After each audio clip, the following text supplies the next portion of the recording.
Please take your seats. The meeting is about to begin. Remember to speak into the microphone, as this meeting is being recorded for public record. Please stand by. We are going on air in 5, 4, 3, 2, 1.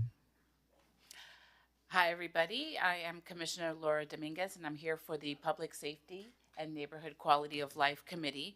And joining me on the dais is Vice Chair David Suarez, Commissioner Joe Magazine. Commissioner Kristen Rosen Gonzalez is running late, but she will be here shortly.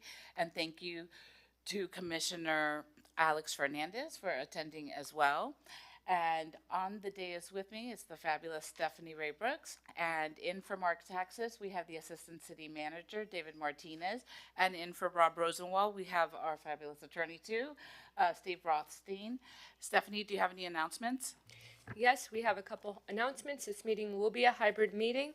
Anyone that chooses to dial in can call 1-888-475-4499 toll free and enter the webinar ID.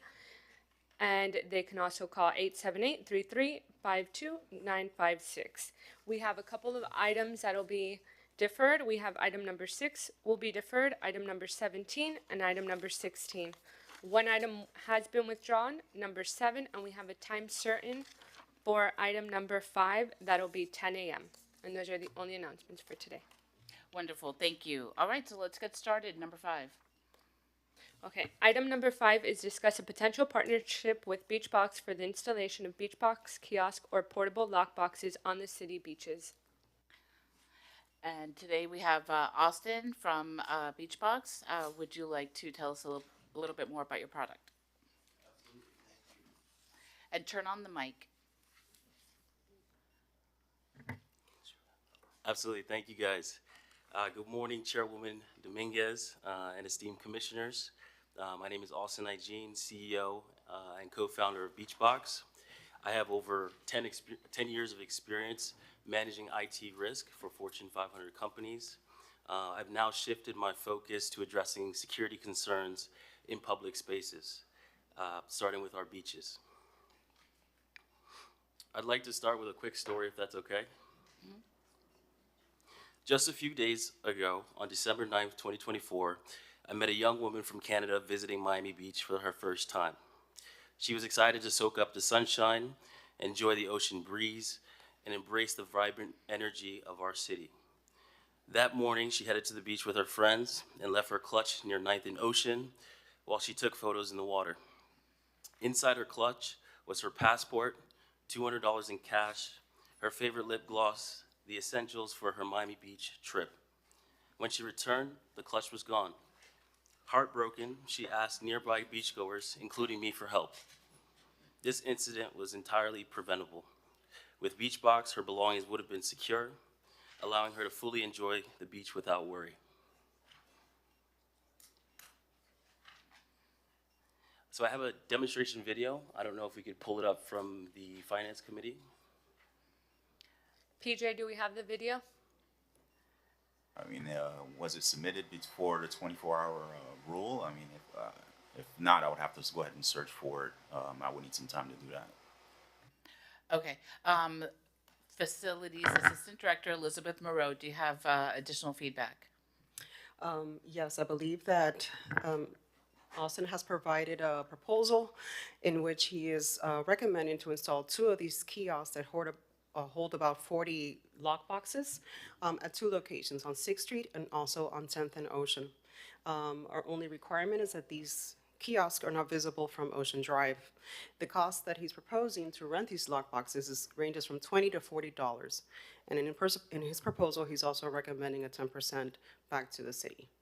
The administration's recommendation is if the Public Safety and Neighborhood Quality of Life Committee wants to pursue these lock boxes, that this go through a formal solicitation. So I watched the Finance Committee when this was proposed, and there were concerns about the location and having them be out of sight. The Finance Chair is here, Commissioner Magazine. Will you please share what your thoughts were from the meeting? Yeah, thank you for that, Madam Chair. Thank you for recognizing me. Austin, welcome. It's great to have a young entrepreneur involved and active in our city. I think some of the big takeaways were it seemed like a product that we could get behind. There's a need for it. However, we wanted to be a bit cautious, maybe dip our toe in the water before jumping all the way in, especially in this area, which tends to be cluttered, public right of way, but is also our most prized and cherished historic area. We wanted to be a bit nuanced and balanced before just diving in and placing these in multiple locations. With the permission of Madam Chair, could you talk to, I think you've kind of started operations thus far on somewhat of a trial basis. I guess I'd like maybe your 1 minute feedback, and then if we had staff's 1 minute feedback, if it's gone well, if there's been any issues, what type of revenue, because yes, it is a nice service, but it is very, I don't want to say valuable from a monetary perspective, but just in terms of the appearance of that area for our city, certainly, instrumental. So with the permission of Madam Chair, if you could just give a 1 minute overview of how things went, and then the most applicable person from our city, if they could share some thoughts. Yeah, absolutely. So just to address your previous feedback from the Finance Committee meeting, we're looking to place these near public structures. So the 10th Street building, which is the tourist building, and the 6th Street bathroom. Number of kiosks, I know we wanted to do 4 to 5 at first. We're now looking to do just 2 with the 40 boxes. The resident discount, as mentioned, 20% to the resident. Revenue sharing would be 10% to the city. Over the last 2 weeks, we've been able to rent over 125 boxes. So 63 boxes the first week, 62 boxes the second week, generating revenue of over $1,200 over 4 days. So And the rentals that you're doing, it's through partnerships that you have with hotels? Yep, this is hotels, and then this was also a special events permit, pop-up permit that we received as well. So I hear from residents and visitors all the time about the thefts that take place on the beach. I think this is a good item, and I'd like to move it and bring it to the full commission. How do my colleagues feel? Madam Chair, if I may, I just need to correct, we did not issue a pop-up permit for this activation, but we recommended that this would go through procurement, as it's not a pop-up. A pop-up is only for 4 days. We can't do something, and not only for 4 days, excuse me, it's for activating vacant storefront spaces. This is not a vacant storefront, and what we recommended is that it went through a procurement process. So just to comment on that, I did get a approval email from the department, and so we started operating with that approval. It said you will be issued the final paperwork in 3 days, and so we started working after those 3 days. I understand that that was not the right thing to do, but we did start operating for those 2 weeks and have since stopped, but looking for some direction on how we can continue the pilot because it's going successfully. And was it just the pop-up permit? Was this just focused on the security boxes? Were there other things that were included that were being rented? It was just the security boxes. There was nothing else being rented. I'll second. Okay, so we'll send it to the full commission for discussion there, and I'll iron out with you more information about what wasn't done correctly so that we get it right the next time. Can I ask a question? Of course. Yes. Thank you, Madam Commissioner Chair. Fernandez. So there's 2 locations being proposed Yes, on 6th Street against the bathroom as you recommended. at the bathroom. Yep, and then on 10th Street against the tourist building headed to the beach. Okay, so because I remember originally when it was proposed, it was going to be freestanding structures. Yep. That would look like, a new structure on right-of-way. This would be now Against the wall. attached, Yep. not impeding public right-of-way. Okay, I feel much more comfortable with that, and I'm so grateful that you listened to that feedback, and to you as well, Madam Chair, as the sponsor of this item. Thank you for being so receptive to the feedback, and that places me in a much more comfortable position. Thank you. Thank you, Alex. Commissioner Alex Fernandez. Okay, any public comment? No public comments on Zoom, and I don't believe there's any public comments in person. Okay, Thank you very much. It'll go to the full commission. The next commission meeting is February 3rd. Okay, thank you guys. Okay, so item number 1. Item number 1 is discuss utilization of 7605 Collins Avenue as a potential base of operations for ocean rescue. And we have building present. Okay, well, it's co-sponsored By fire as well. okay, and Commissioner Suarez and Commissioner Rosen Gonzalez. Vice Chair Suarez, would you like to tee it up? Yeah. Vince, do you want to speak a little bit on that? If that's a good Well- location and probably have fire come and speak? As a result of recent events at commission, I do believe it was moved to have an open public forum as to the use of the house. So I don't know if we're going to continue on this track, if that would be appropriate at this time, or we wait for that public input. Did the public forum already take place?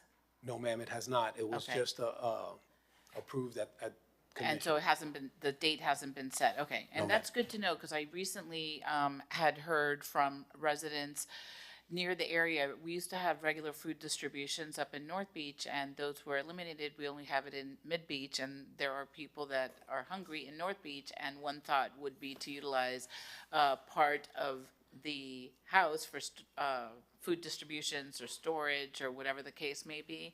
So I think we need to defer this item. The next public safety meeting is January 29th, and hi, Chief Abello. So let's I'd like- defer it. You Yeah, can have her please say- I mean, address whatever what do you you would think like. about the idea, Digna? I mean, it's your operation. Good morning, Fire Chief Abello. Yeah, I spoke with the union, and when it was originally proposed as an option for us, we did a site visit. It's operationally sound how it was originally proposed as, hey, if was an option to you, would you guys like it? Well, yeah, but there was little bits of information that were left out in the sense of if this was gonna be a shared space. And it being a shared space, it would not be operationally sound with, 14, 15 lifeguards, men and women, that need to be separated in different areas. That's where we stood. If it was gonna be like that, they also had the funding, allocation for the property in itself. There is no current issues where we're currently at. We've already taken measures to move the fence back. Parking was the issue on 79th Street where the lifeguards are currently housed. And then they've invested, I don't know how many millions of dollars in the Miami-Dade County facility that's supposed to be happening up there on 79th Street as well. Okay. So I'll second the deferral. The deferral? Yeah, let's do it. Thank you. Thank you. Okay, I'm gonna jump to number 12, because I understand that Public Works needs to leave early for a meeting. So we'll do 12, followed by number 13. So Stephanie, number 12? Item number 12 is discuss implementation of rain gardens and increased natural vegetation along roadways to enhance stormwater runoff, and this was sponsored by Commissioner Suarez. Thank you. Brad, if you don't mind coming up.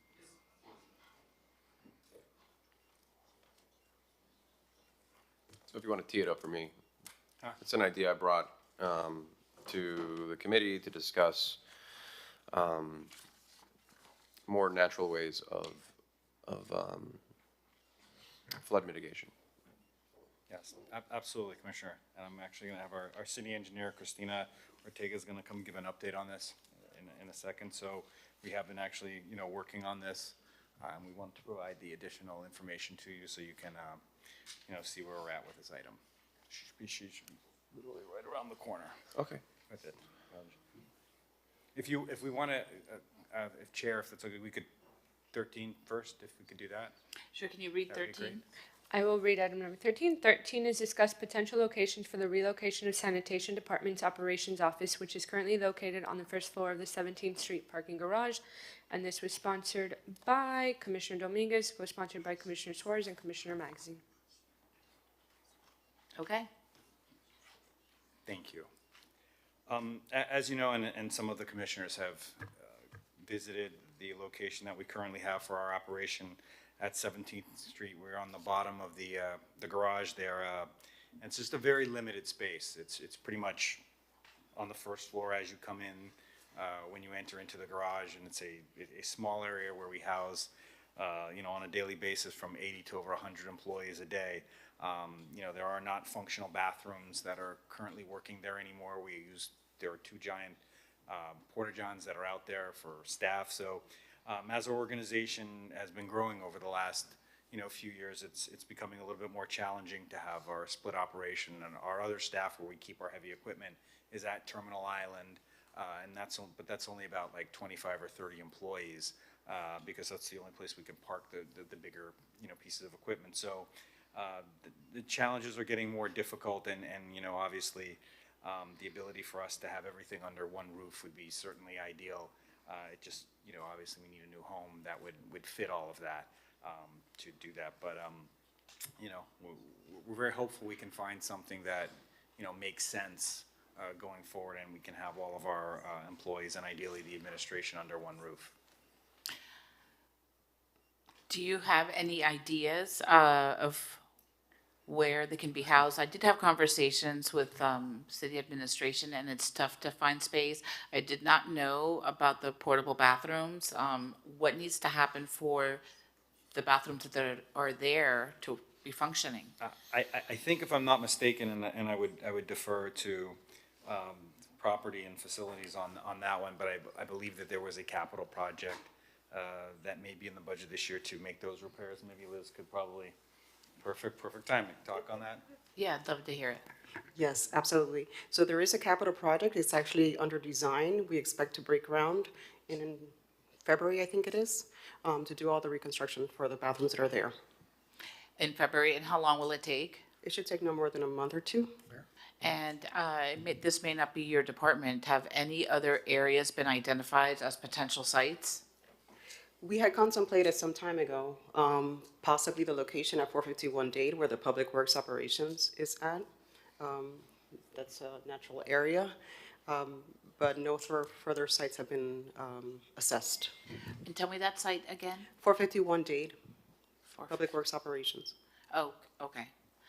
Vice Chair? Where's 451 Dade? That's where. It's right next to Pine Tree Fire That's Station. where there would be a potential site for Public Works? Yes. It's not built out, you're gonna be, it's under construction?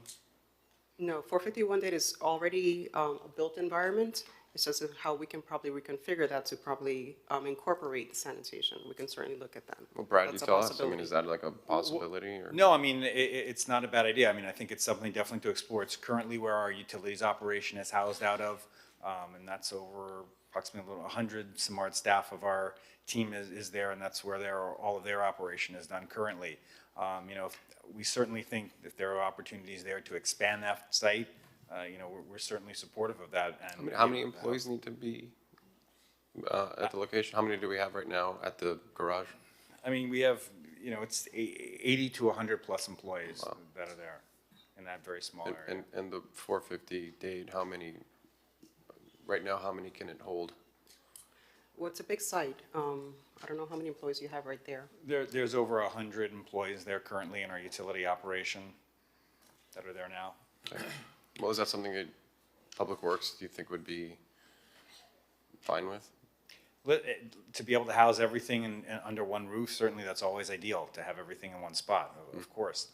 Logistically, we'd have to look at things as it relates to the yard, because we'd have to be bringing a lot of heavy equipment, potentially over there that is not there currently, and we have a lot of heavy equipment like vac trucks and such there now. So, hey, if there's an opportunity to do that, I mean, we certainly are in support of that. What would happen to the employees on Terminal Island?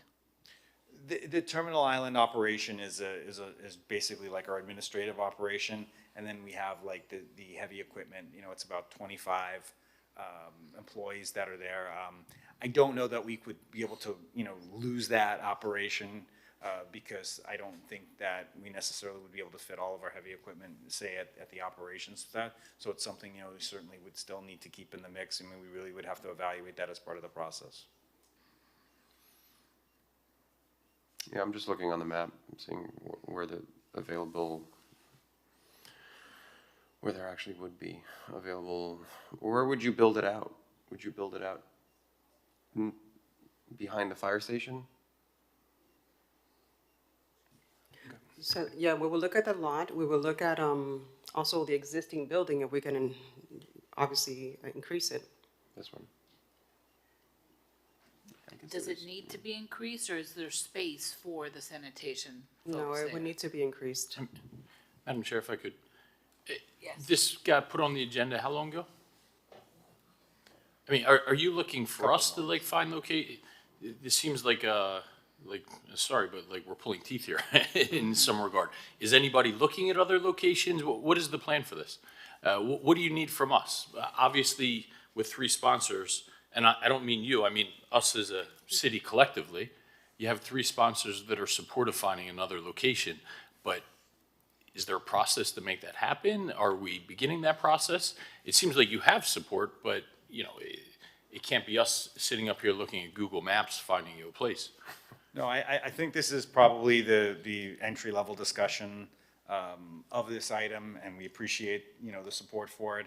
I think now it's upon us to, you know, probably come back with some, you know, suggestions outside of that location as well. And then if that, you know, whatever location we come back with that makes the most sense, obviously, then we need to start doing, engaging some consulting services and seeing, you know, what makes the best fit for us at this point. Is the January 29th meeting enough time? Okay, so I think let's that's move fair. this, defer this to the January 29th meeting. And with that, we'll go to number 12. Item number 12 is discuss implementation of rain gardens and increased natural vegetations along city roadways to enhance stormwater runoff. And this will be sponsored by Commissioner Suarez.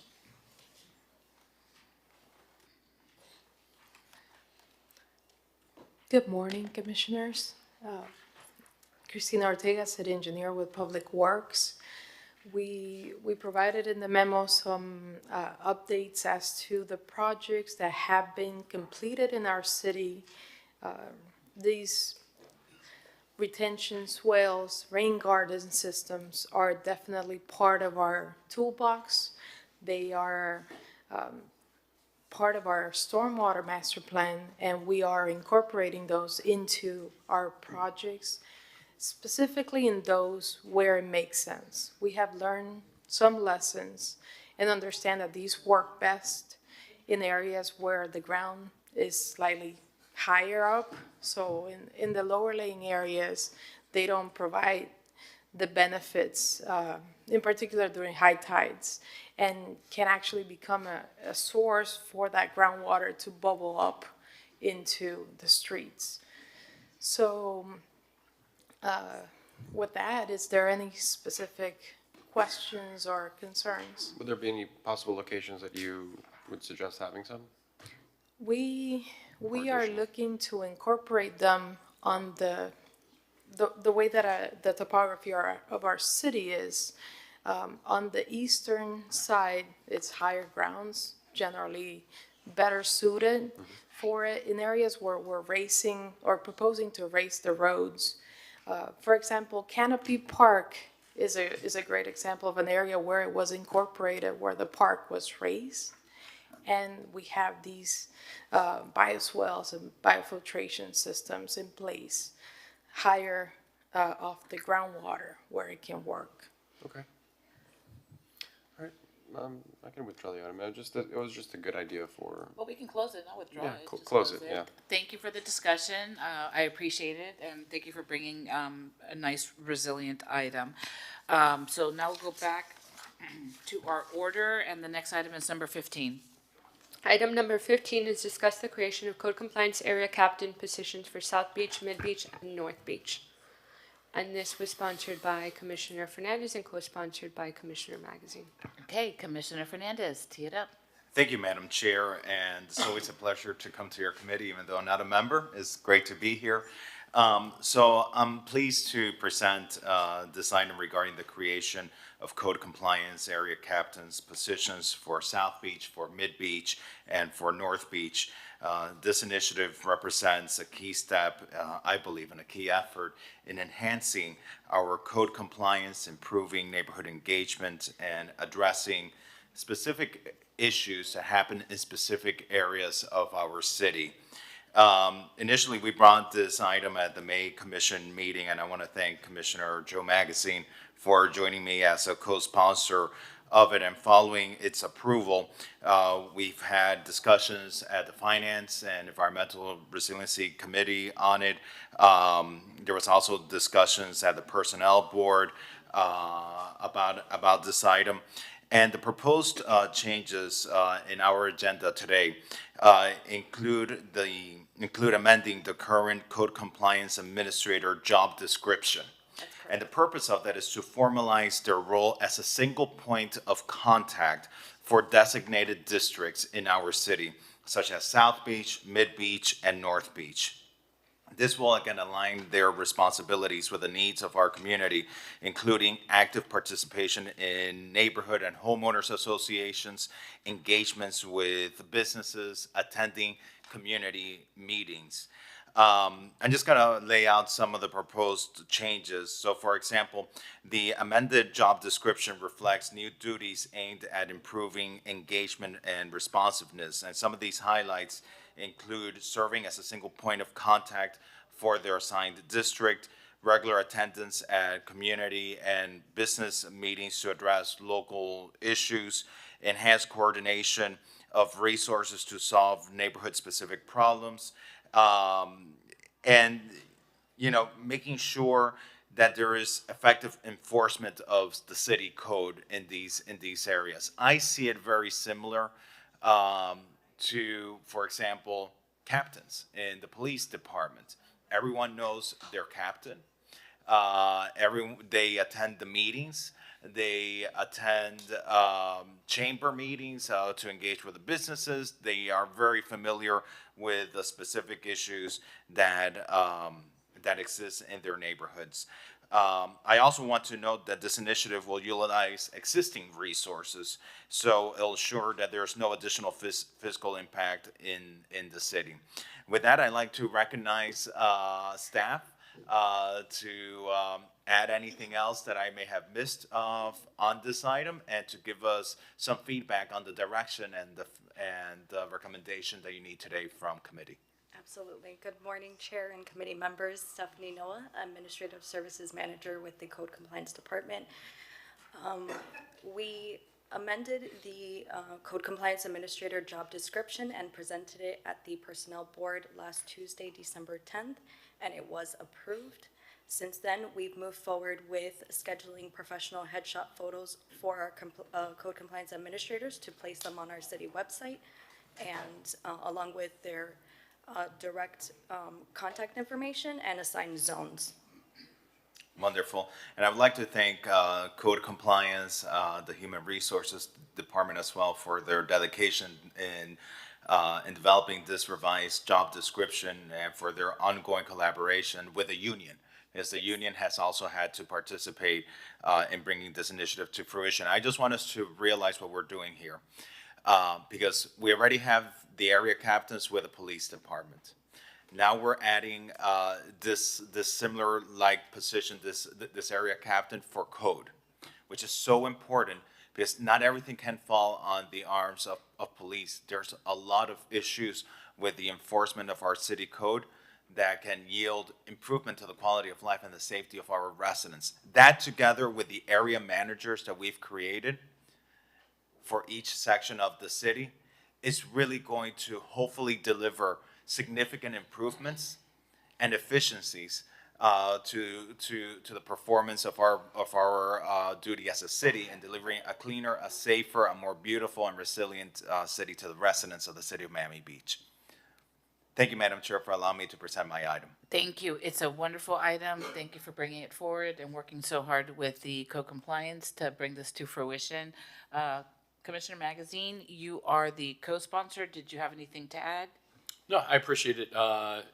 Commissioner Fernandez stated it all. I just hope when we're implementing this, we start getting out of kind of the silo vacuum thinking where code compliance is just code compliance, and public works just public works, police just police, and you know we all take a comprehensive view of the city. So really excited to get this incorporated.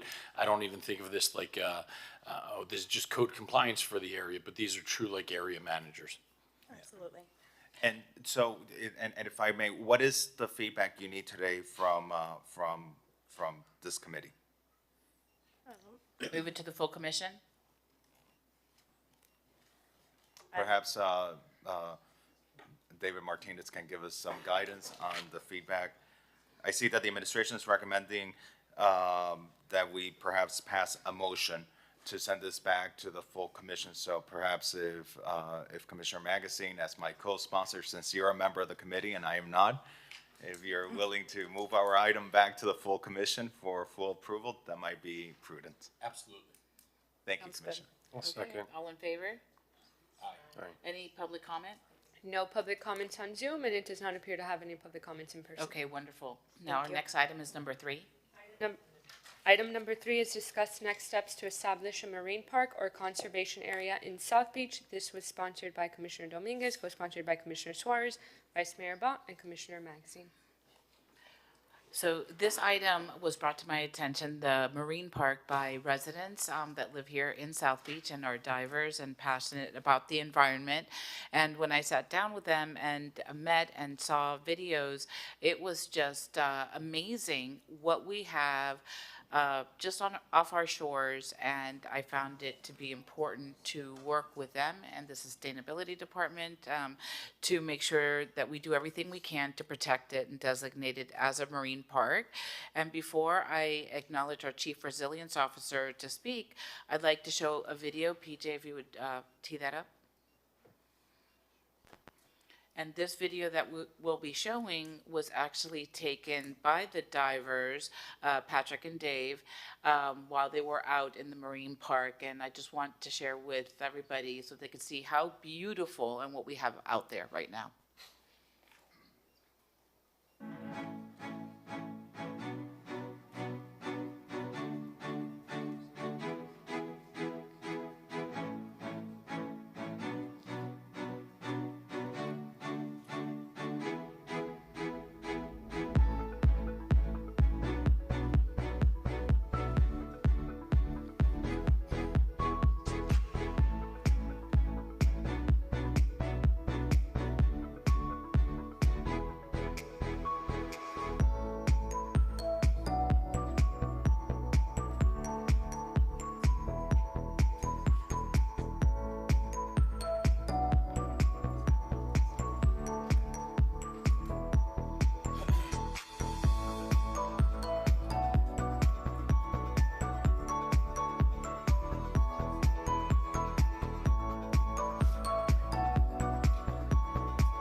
Thank you. It's absolutely beautiful to see the reef and marine life that we have thriving just off our shore. And I'd like to hear from Amy Knowles, our Chief Resilience Officer. Sure. Well, good morning, Madam Chair and members of the committee. And again, a beautiful video. We also got to meet with Patrick and David and really applaud, their passion. We did provide a comprehensive letter to commission based on a resolution on all the different types of regulatory approvals that will be needed to actually do this kind of marine park. But again, we're also, extremely dedicated and think this is a really wonderful idea. Currently, there's an existing boating restricted areas that's in place, and so the proposed marine park would encompass a much larger 16-block area that's currently used by those boaters.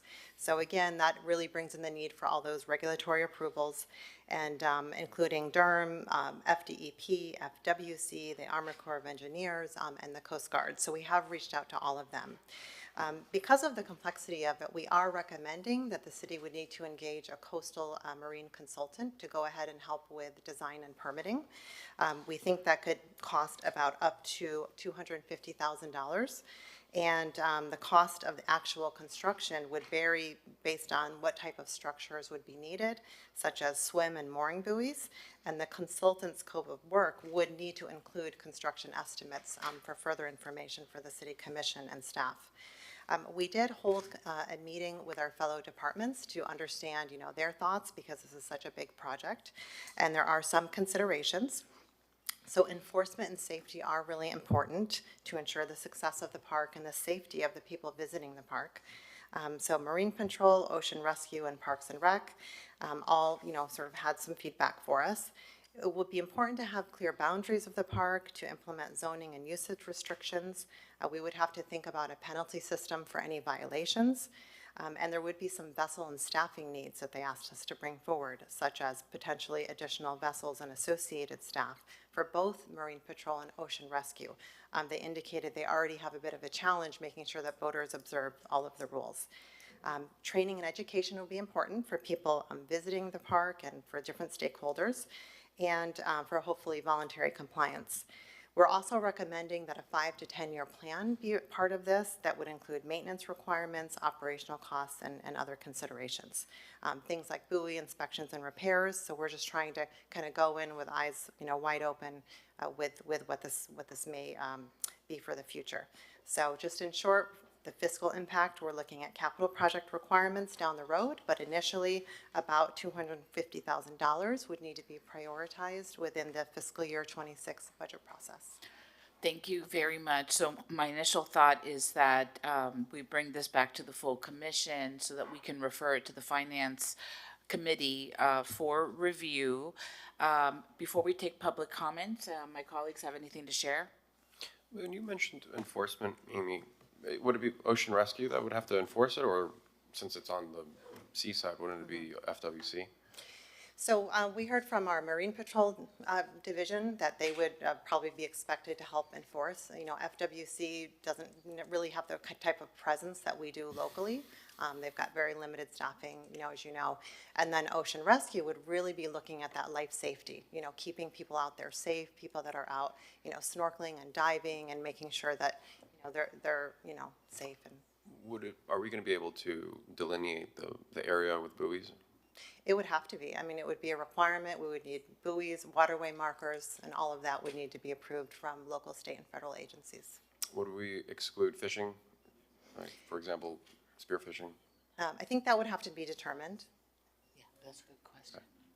Right. Well, we should be able to allow spearfishing of the lionfish, if you can leave that in there. Invasive. Yeah. Understood. And that has a season, right? So it wouldn't be year No, round? Or it's year-round? year-round. Okay. And they're Commissioner very Rosa good to eat. Gonzalez? What a great idea. I look forward to snorkeling it when the water's a little warmer. Being a Florida native, this is like a little too cold for me right now, but I love the idea. I wonder, can't you just piggyback on the reef line and have it adjacent and use their permitting? Because that's so expensive and so it takes so long, right? So unfortunately, Commissioner, there's just two completely different projects. Regulatory agencies respond to what's put in front of them, and that is a very different project. It's the, the sculpture park, and it's a lot more advanced in permitting. So it's just a very different thing. Okay, well, you have my support. Public comment? Anybody in the audience want to speak? Madam Chair, I just want, Oh, of if course. I could add something. Yeah, Commissioner Fernandez? I'm particularly excited about this. I'm so glad that you're sponsoring this. I think that this will attract a new kind of tourism to our city, ecotourism, and divers who are drawn to these protected areas.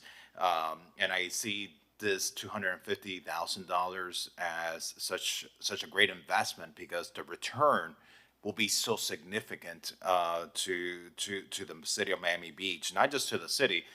I mean, this is going to increase revenues for our businesses, for our hotels, for our restaurants, for tour operators. And I think one of the key things is that it's going to position Miami Beach as a leader in marine conservation.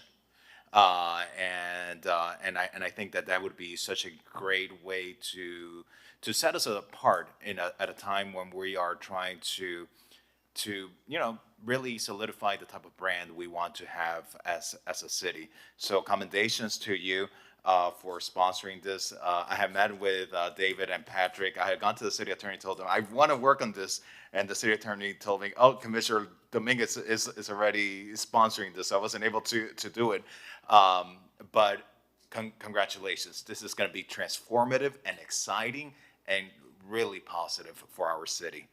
I'd love for you to co-sponsor. I'll be happy to join as a co-sponsor. David? Hello, everybody. Thank you for hearing this item, and thank you for your office's really hard work on this. And just to underscore the uniqueness of this, South Beach is the busiest beach in the United States, arguably one of the busiest beaches in the world. And just a few hundred feet from that packed sand of tourists is some of Florida's nicest reef.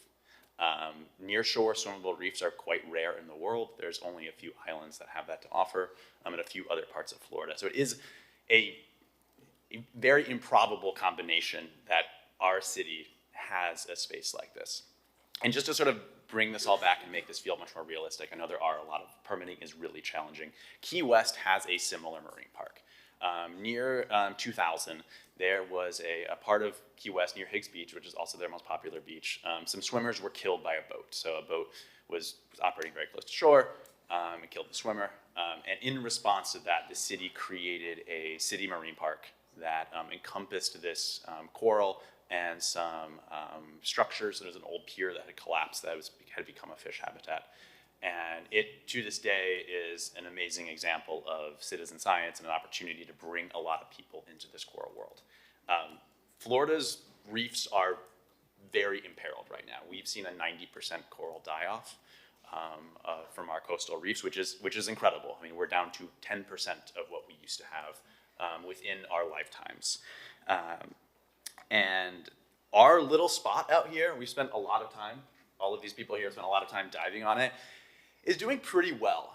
It has critically endangered species throughout it. I think no other major city in the United States has as many endangered species residents as we can count. I'll really underscore the staghorn coral that is growing naturally in this space and is thriving. Staghorn coral is very temperature sensitive, and all staghorn coral essentially off of Florida that is not being planted by a nursery has died. And we have naturally occurring staghorn that is growing in some of the hottest water. So I think that is just a testament to what is out there and that this really could be a template for the future. We've done a lot of homework with community engagement. We have letters of support from Mayor Daniela Levine-Cava, Steve Bovo from Hialeah, Representative Vicky Lopez, Senator Chevron Jones, Surfrider, So Be Safe. We've really sort of tried to do the community homework for you all so that this won't be a surprise to anybody. So always here for questions, and I don't know if anyone else wants to speak as well. I know Reefline is on Zoom. I know they are very supportive of this as well. We have people on Zoom. Do you want to? We have 3 callers on Zoom. We have Catherine Fleming. If you could please unmute yourself, you have 2 minutes. Hi, yes. I'm super excited about this project. I was the vice chair of the Reefline and now serve on the advisory board. And I think we all really want to support this. Moving out the swim buoys is something that the Reefline will also need. And we're happy to work together to support this initiative. And clearly the Reefline will go on for many more miles than the Neon Reef, but I think it's a great thing to start in that area with getting more regulatory buoys and safety. Thank you. Thank you. Hi, thank you City Commissioners and Sustainability Office for supporting the establishment of Miami Beach Marine Park. I'm Spencer Roberts, a marine ecologist studying at the University of Miami Rosenstiel Marine Lab, and I want to identify 3 major threats to our urban reef that are actionable by the city. First, this reef suffers unrelenting fishing damage. I typically dive on the jetty where I've seen manatees, rays, eagle rays, sharks, even a manta was spotted 2 weeks ago. But every dive, I cut fishing lines. I figured I wasn't allowed to bring the dozens of hooks I've removed, so instead I made a 90-second video documenting some of the fishing gear I've taken off the reef in the last year. I tagged you in it, Commissioner Laura. Please give it a watch if you haven't on Instagram and share it with your colleagues. I could go on about the soft corals, I could go on about the soft corals, the seabirds, and the countless fish that are killed by this fishing pollution, but I want to put it in plain terms. This is a drowning hazard. I've been entangled underwater. I know some of my friends have as well. And this is the easiest threat to address because it's already illegal. There's a dedicated fishing pier on the point and very explicit signage prohibiting walking on the jetty, but no enforcement. We just need a ranger or a lifeguard stationed at South Point to blow the whistle and enforce existing public safety laws. I've seen them do it across the cut at Virginia Key.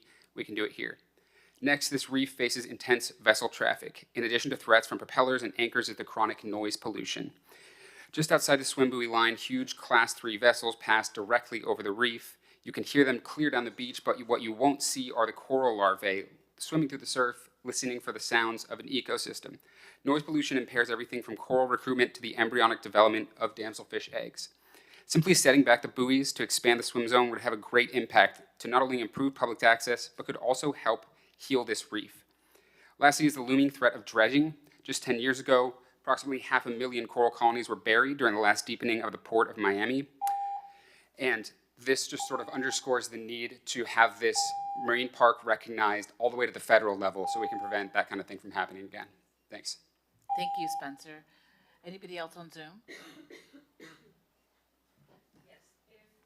Daniel Serraldo, if you can please unmute yourself, you have 2 minutes. Thank you.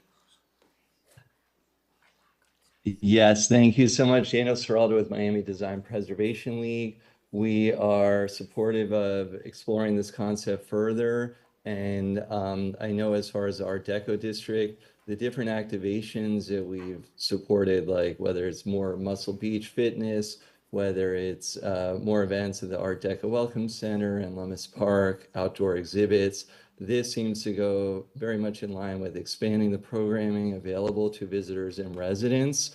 And we think it's could be a great addition to the cultural district. So we're looking forward to collaborating further with the group and the city. Thank you. Thank you. Patrick? Hello, everyone. Patrick Breshik. Thank you, Madam Chair and Commissioners, for being supportive of this item. And thank you, Amy, for all your work on this and figuring out the details that we have.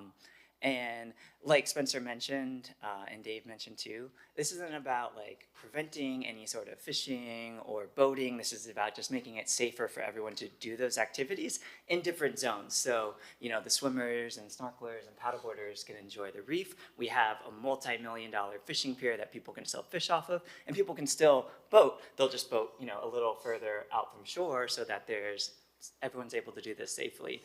We were just diving this weekend during Art Week. We walked out in between Scope and Untitled and, you know, had all people asking us, oh, what are you guys doing out there?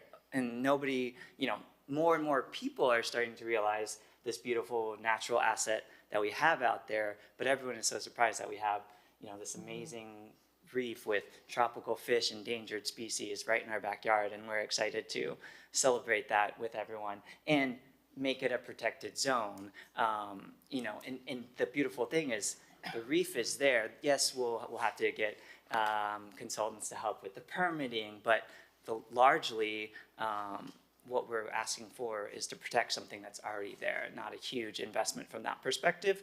We talked to the team that manages this in Key West, and they said it's about, for their zone, replacing the buoys every year is about $800, so really minuscule, and a template for us to look to for celebrating a similar asset. And you talked to one scientist who was already here from UM talking about this reef. We've worked with other scientists from UM that are going out there on a weekly basis now that they know about this and doing research right in our backyard, and we think there's opportunities for, you know, schools to do little field trips out there like they do in Key West. And so we can really use this as a community asset. And we're also working on a documentary. The footage right now of Ocean Drive next to the reef looks amazing, and we're really excited to share that with you. And really quick, Spencer's wife made some little stickers. I'd love to share them with you guys if you'd be willing to. So they say protect the reef. So. Hi, thank you, Madam Chair and Commissioners. It's a pleasure to be here today, and thank you for all the support for this initiative. I'm just an advocate and a diver here in Miami Beach, and I actually lived in the Florida Keys 2 years prior to this and had a huge passion for the ocean. And when I started diving with David and Patrick right here on Miami Beach, I was blown away just by the diversity of reef life out there. As I mentioned, I've been diving in the Keys for 2 years, and I've seen incredible life out there, and I cannot believe that we have what we have in our backyard here. It also serves as a nursery for the ocean. So what we have out there, there's incredible coral. I brought some marine biologists down from the Keys. I said, guys, you gotta come see this. They're like, there's nothing there. And I was like, well, come see it. And they dove it and they were blown away and they were like, this is worth protecting. Not only just because of what we have, but because it feeds the rest of the ocean. Again, these are nurseries to our fishermen, to every activity that's out there in the ocean. It's an ecosystem worth protecting. So just, I know I've sent you all pictures and videos. I'll continue to do that to share just the incredible beauty that's out there. And I'll leave you with one thing. 2 dives ago, I was sort of exploring up by 10th Street, and a beautiful loggerhead turtle encounter happened. And a loggerhead is probably like, it's just massive. And it's an endangered species. And as I was reading about this, I think that she was maybe looking for a place to lay her eggs. And so it's just a critical ecosystem out there, beautiful, large marine life, and it's worth protecting. Thank you. Thank you. Anybody else on Zoom? We have 2 more callers on Zoom. John H., if you could please unmute yourself. You have 2 minutes. Sure. Thank you, Commission or Committee. Thank you for taking this up. I know Kate Fleming from Reefline already spoke. I also wanted to add, also on behalf of Reefline, our strong support for this marine park and marine conservation area. I echo the comments that the Commission has heard from many other speakers here. The first installation of Reefline will sit directly within the proposed marine park and will fill a gap in the natural reef system that runs along the coast. To me, as a life, I've been diving all my life, and it's just, I think this discovery by David and Patrick of this healthy reef that's thriving right off our shoreline is such an amazing resource that needs to be protected. And the condition of the reef, it's really such a great resource for our residents, tourists, everyone to really enjoy, and something to really protect. And the extension of the vessel exclusion zone will enhance safety for swimmers and snorkelers off the coast, for exploration of the natural reefs, as well as the reef line structures that will complement those natural reefs. So it's truly a win-win situation. It promotes ecotourism, it enhances the marine environment, it promotes marine biological diversity, and enhances coastal resiliency. Reefline strongly supports the project. Thank you. And if Karen Monti, if you could please unmute yourself, you have 2 minutes.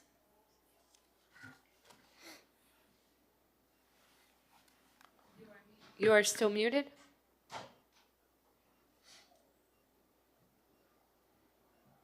You are muted. If you could just unmute yourself.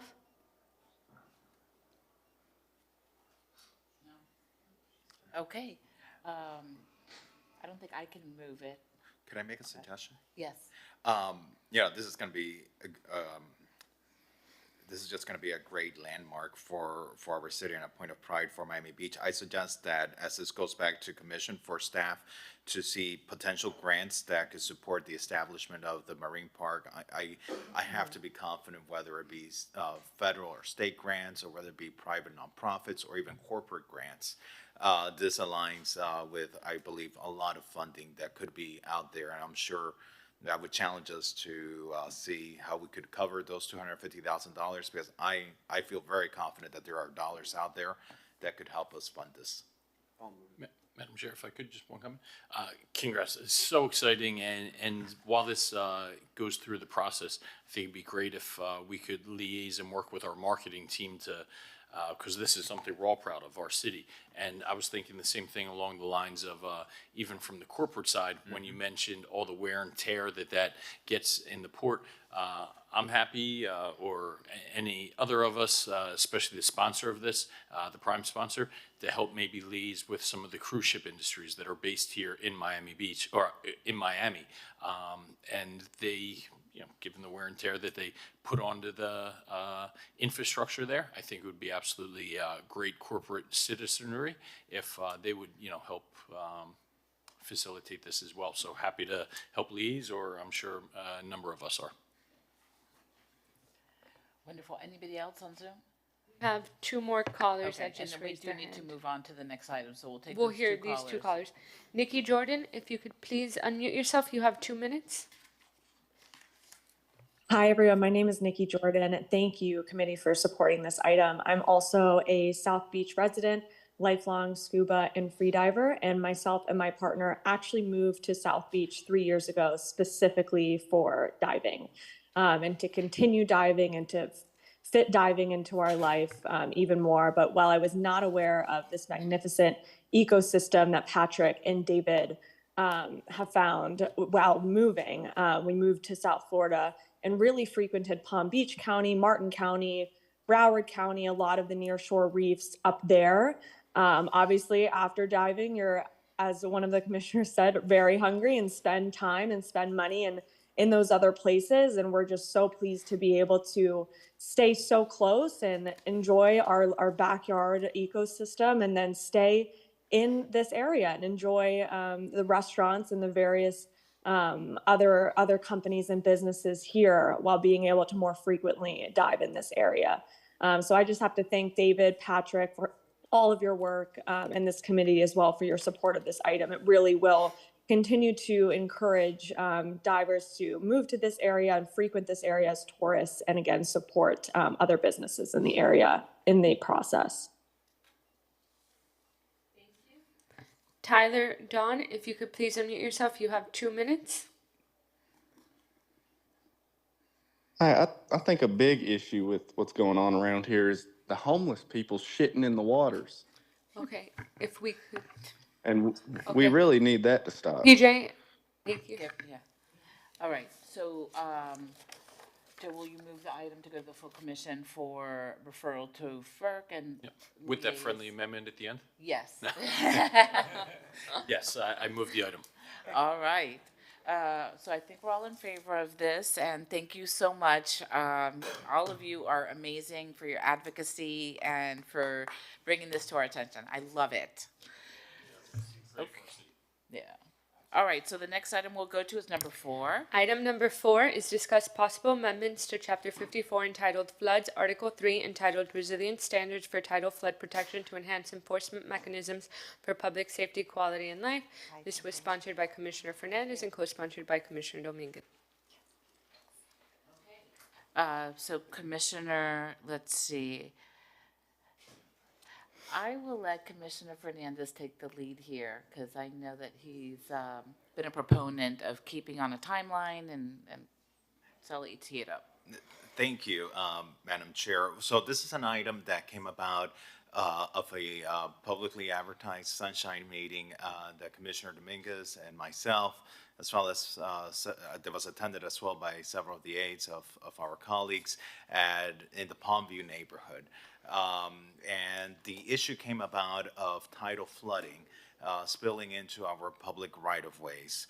The item before us today is how do we address this public safety and quality of life issue in our community? And this initiative seeks to enhance enforcement mechanisms specifically for tidal flooding under Chapter 54 of our city code.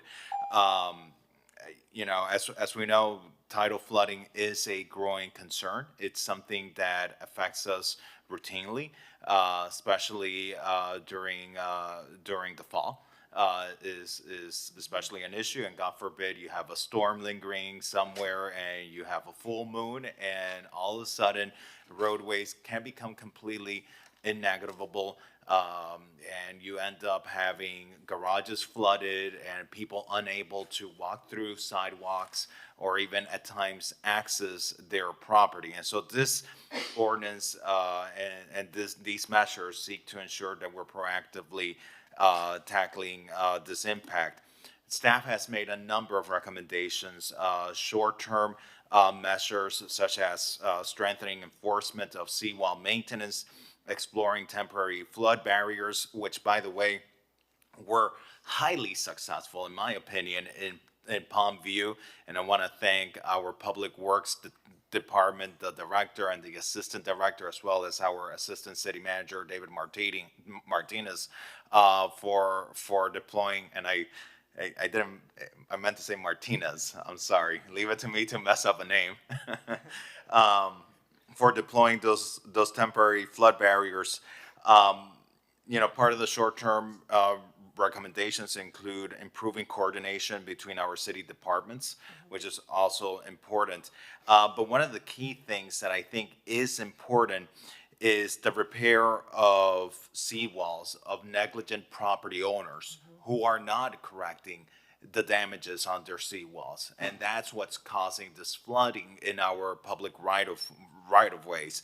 And so I strongly feel we need to be exploring policies, and I'm going to recognize our Chief Resiliency Officer, but what policies can the city be adopting to step in and repair private seawalls that are causing these public nuisances, and what abilities could we potentially have to recover these costs, whether it be through liens or other mechanisms, because we do have to find a way to solve this beyond just issuing violations. We need true repairs, and when the private property owner is negligent and doesn't do it, we need to step in to uphold the safety and the quality of life of our residents. Thank you, Madam Chair.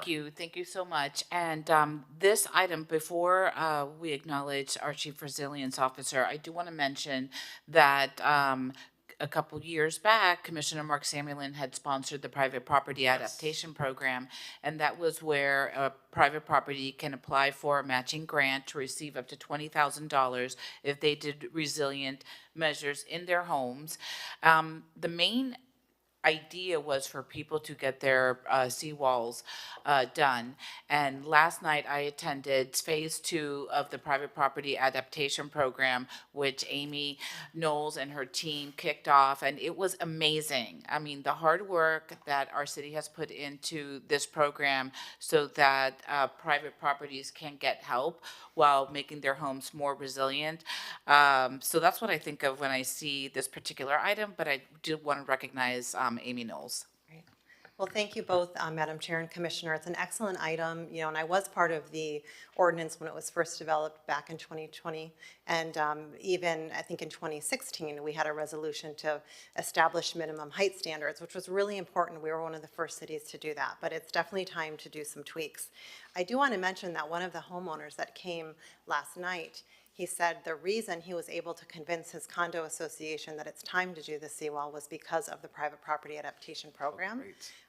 However, he then got a violation from us during this year's King Tides. I personally go on the police boat with our code team to take a look at what's happening from the water side.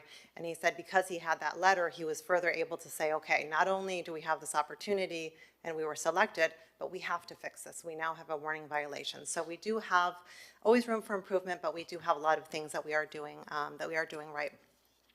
So this item was really thoroughly discussed at the November 25th Land Use and Sustainability Committee meeting. So I don't necessarily want to review all of those items, but we had some really good action items that we are working on, and I'm happy to address other things as well.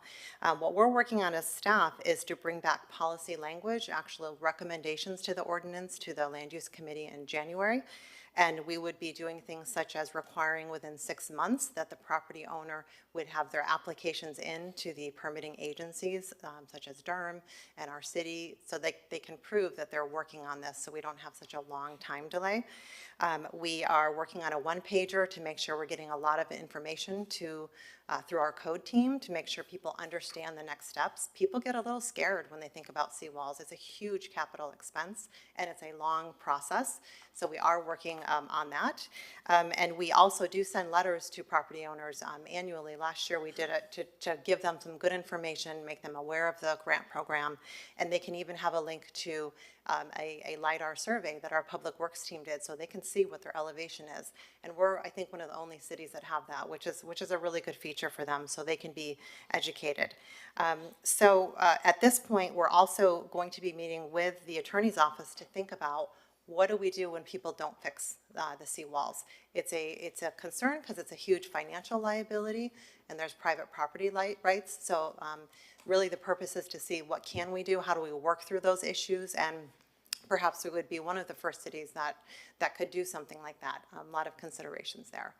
Madam Chair. Commissioner Fernandez. Thank you, Amy, and thank you for your hard work in this situation. One of the issues that we frequently encounter with seawalls are crack repairs, footer installations, riprap replacement, stuff that might need to get done, but it's not necessarily jeopardizing the structural integrity of the wall. Are we looking at doing any amendments to Chapter 24 to include any exceptions of permitting requirements so that these repairs can get done, solve the nuisance to the neighborhood without delaying through bureaucracy and red tape the process of these mitigation efforts? Sure, we are. The structural integrity of the seawalls is really important, even not considering the height.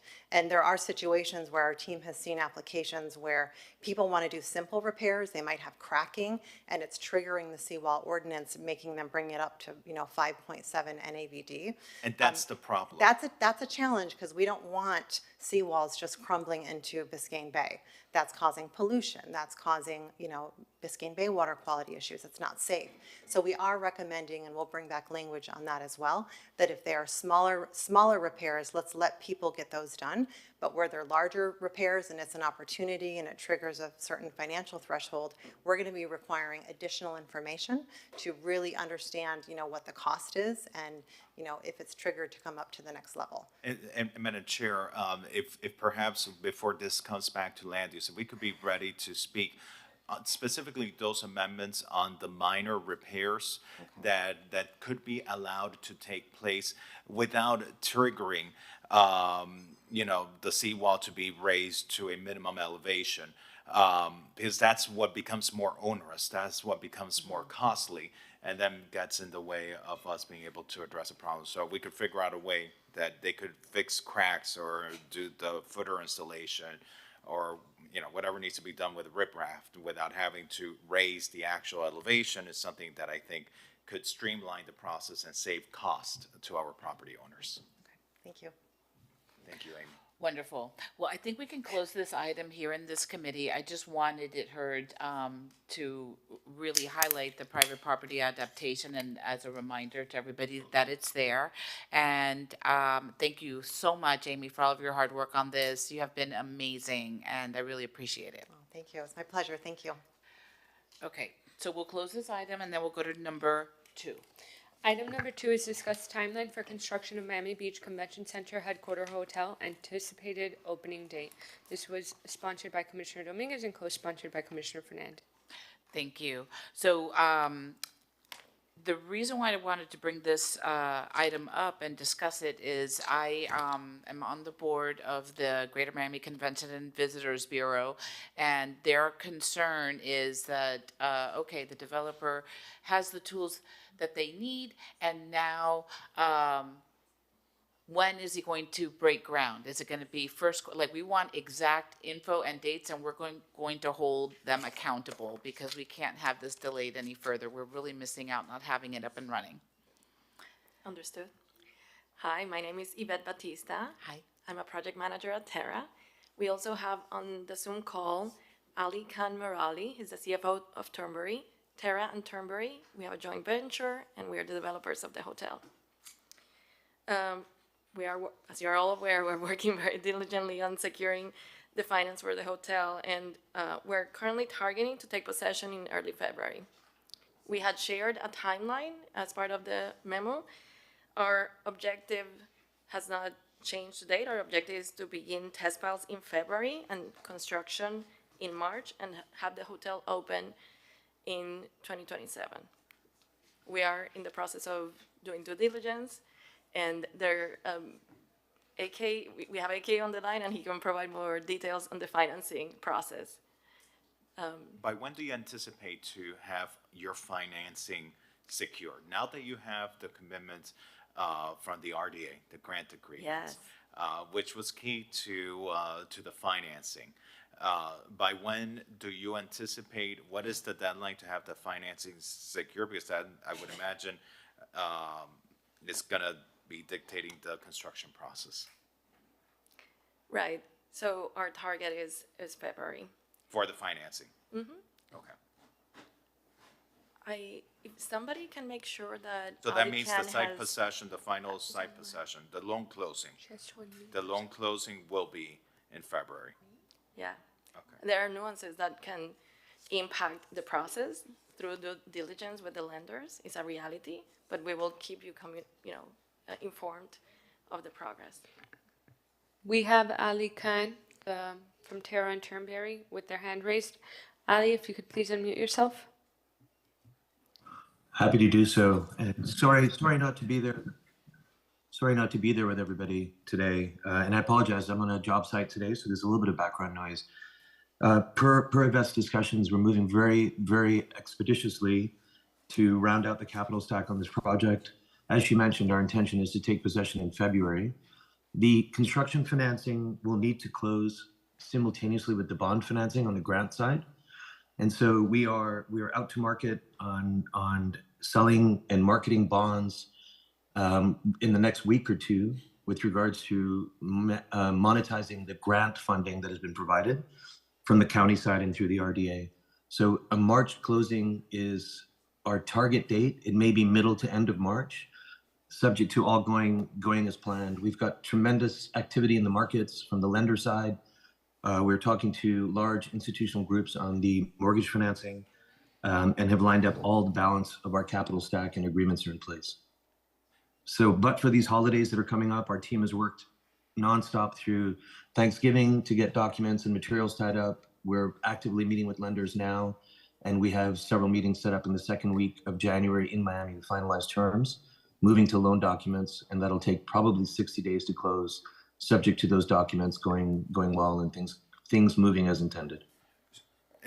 But we're fully committed. Okay, so if I may, through the chair, what I'm hearing then is that we're not going to have finalized construction loan or bond financing terms in December, as we were told. It's now going to be January, and we're not going to be having construction begin in March. It seems like everything is delayed about a month, Ali? March is our date to start construction, and as we close on everything, we would start construction immediately. You'll recall that when the county approved the grant, they had the condition about the execution of an easement with the pedestrian bridge. Right. As you know, or you may not know, we finalized that actually last week, December 12th. And as we finalized those documents yesterday, we've unfortunately missed a December deadline on our Public Finance Authority meetings on the bond financing.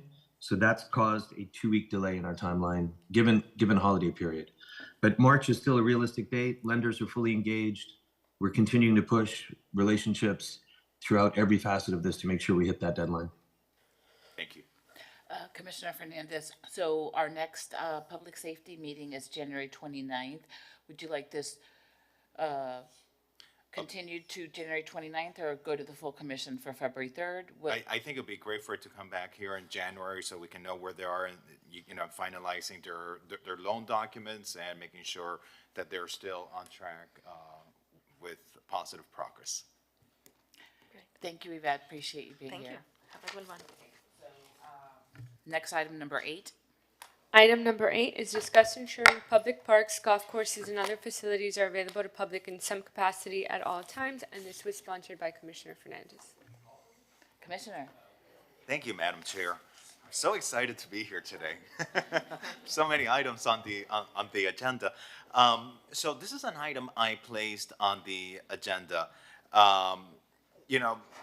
Whether it be public parks, golf courses, recreational facilities, these are public properties, whether they are privately managed or not. And they're private and they're public properties to offer opportunities for our residents to exercise, to engage in social activity, to contribute to the quality of life of our residents. And I want to make sure that these spaces are always available to our residents.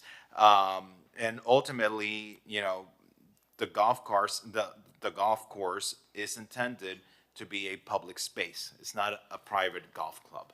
And I'm concerned that there has been times that private activities have been engaging the golf course that have completely eliminated the public's ability to use the public golf course.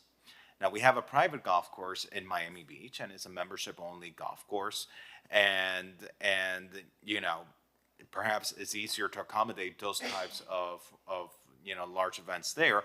But I want to make sure that even when there is a complete buyout of the golf course, that there is the opportunity for the public to have areas where the public can use the golf course, whether it be the drive, is it called the driving range? That's correct, sir. The driving range, or different areas, but, even at a time when there is a so-called buyout, that the buyout does not push out the public's ability to use this public golf course. So I'd like to recognize our Parks Department to tell us what can be done about this.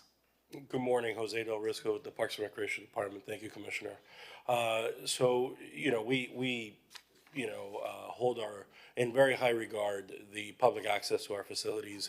We work very diligently with our staff members and with our contracted, partners to ensure that the public has access to these facilities. Golf is a little bit different to, our typical parks and recreational amenities. Historically, the direction given by the commission and, through the administration is that Miami Beach Golf Club would serve not only as a public golf course, but also an economic driver for Miami Beach. The golf course was renovated to its current condition circa 2003, and subsequently in circa 2009, the renovations took place at Normandy Shores Golf Club, and the intention was to provide that additional access to the public when Miami Beach is closed for either, full buyouts or restricted events, and sometimes events do take place for security reasons. We've had, let's say, former presidents play at Miami Beach Golf Club. We've had some high-level, charities through, some of our local celebrities that happen to be Miami Beach residents. And for security reasons, they do close certain areas, including, let's say, the driving range, et cetera. What we always do is we accommodate that play over at Normandy Shores Golf Club. So what we do and work very closely with our team is to ensure that there's always the availability either at one course or the other. I will say, though, that total buyouts are not very frequent. For example, we've only done 2 in fiscal year 24 at Miami Beach Golf Club. They typically last between 1 to 3 days, but they are economic drivers. They do, put, heads in beds, et cetera. So we do try to accommodate as much as we can that public play, It's a balancing act. We have 225 members, most of which 95% are residents. At Miami Beach, 175 in Normandy Shores. And so between the members, between public play, between, tournaments and outings, et cetera, corporate type events, we certainly try to always, balance it out so that, you and I could say, hey, let's go play and get a tee time tomorrow at Miami Beach. I just would like to encourage the operator to be very mindful that it is a public space. It's not a private space. It's not a privately owned facility, unlike the Lagos Country Club, which is privately owned and managed. The public should always maintain a certain ability to use the public space there. And I just also like to finish stating, I also want to make sure that in the nighttime hours, I have been, as of recently, been getting complaints, which I think have been addressed by staff, about residents after golfing has ended. Residents, whether they're jogging or, just walking through the park and all that, they're being kicked out. And I heard of one situation of a resident who got fined for being in public space, at night. And this is in the middle of a residential neighborhood. And so, this is the public's property. Agreed. And I don't want our residents to feel like, our public space is slowly being converted into an exclusive private space where they don't feel welcomed, where they're being kicked out, or at worst, being fined, because that will create big problems with me, and I will challenge that in any way I can. Commissioner, you echo our words. We are. I know. You guys have been feel- great. Yeah. You guys have been great, and I thank you, Jose, for being here. And so I needed to put that publicly because over the past couple of months, this is a new thing that has happened. And then all of a sudden, I got a phone call from the Bayshore Homeowners Association about this. I got phone calls from residents about this, and then I got a text message about a resident getting fined for being in the golf course. So it's just something I want us to be mindful of. So thank you, Madam Chair. Thank you so much, and thank you, Jose. I really appreciate that. So we'll close this item, and we will Thank you. move to Commissioner Bott's item, and she is on Zoom. Number 9. Item number 9 is discuss take action activating the underutilized space in Altos Del Mar Park. And this was sponsored by Commissioner Bott, who is on Zoom. Commissioner Bott, would you like to tee this up?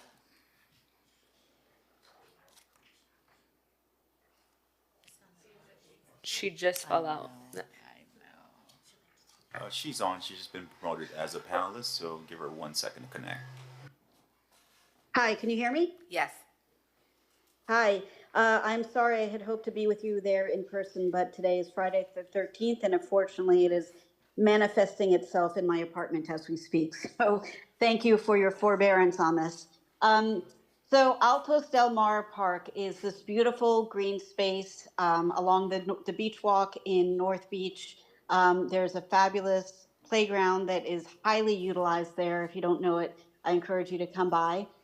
It is just before the North Shore Open Space Park, and it is a really lovely green space that is wildly underutilized.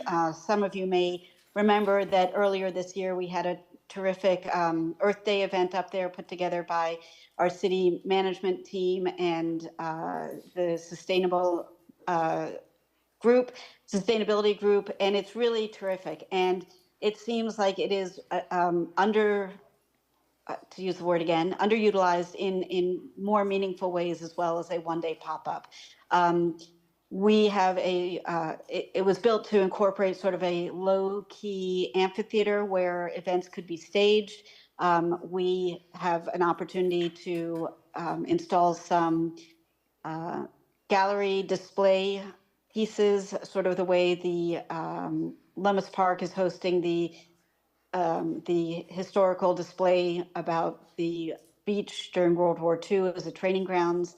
And I would like our staff to talk about how we can engage and activate this park, part of our park system, in ways that will provide benefit to North Beach residents, to visitors. We increasingly see folks coming to Miami Beach and choosing to stay in North Beach because it's a different vibe from South Beach, and we want to give them some of the benefit of utilizing that space as well. So I will tee it up, or I will turn it over rather to our colleagues. Thank you, Commissioner Mott. I appreciate that. I know the last few years I've attended Turtle Fest there, and it's such a beautiful space. I'd love to hear from our Parks Department, Cindy Casanova. Good morning, Chair and committee members. Cindy Casanova, Assistant Director for the Parks Department of the City of Miami Beach. I'm also joined by Lisette Arrogante, the Director of the Tourism and Culture Department. The Parks Department is very supportive of positive activations in Altos Del Mar Park. As the Commissioner said, it is a beautiful park. It is an underutilized park. It is probably one of the best kept secret parks in North Beach. So we are very supportive of activating that space.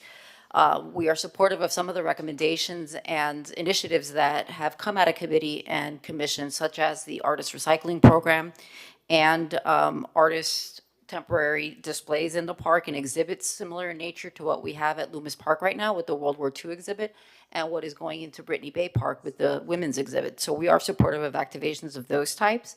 In addition to providing family-friendly and health and wellness initiatives in the park, we've explored some ideas of hosting more of our parks and recreation events in that park, things like a doggy festival, Doggy Palooza, kite festivals, fantasy theater activations in the parks and movies in the parks. We did host our Fire on the 4th event this past July 4th in the park, and it was the first time that it was hosted at Altos Del Mar Park, and it was met with overwhelming positive community feedback. So it was a great space to host the event, and we're looking forward to hosting more of those events in in that park. We are also working on some health and wellness initiatives with a beach tennis provider that has been looking for space to do a pop-up activation, as we do have some sand volleyball courts that could be converted into beach tennis spots. And we're working with this provider to provide a really cool beach tennis activation in that park and in that volleyball space as well. So we do have ideas for what we can do there. We're excited about what we can do there. And I'm going to turn it over to my colleague Lisette for any ideas on her end from the tourism and culture side. Thank you, Cindy. Before you speak, I think Commissioner Rosa Gonzalez has a question. Why not like a padel court there or pickleball or something like that? The park itself doesn't have the infrastructure for something like that. I mean, something we can definitely look at. Because I feel like people really, love it. Pickleball, all of our courts are full, right? And we don't have any in North Beach, do we?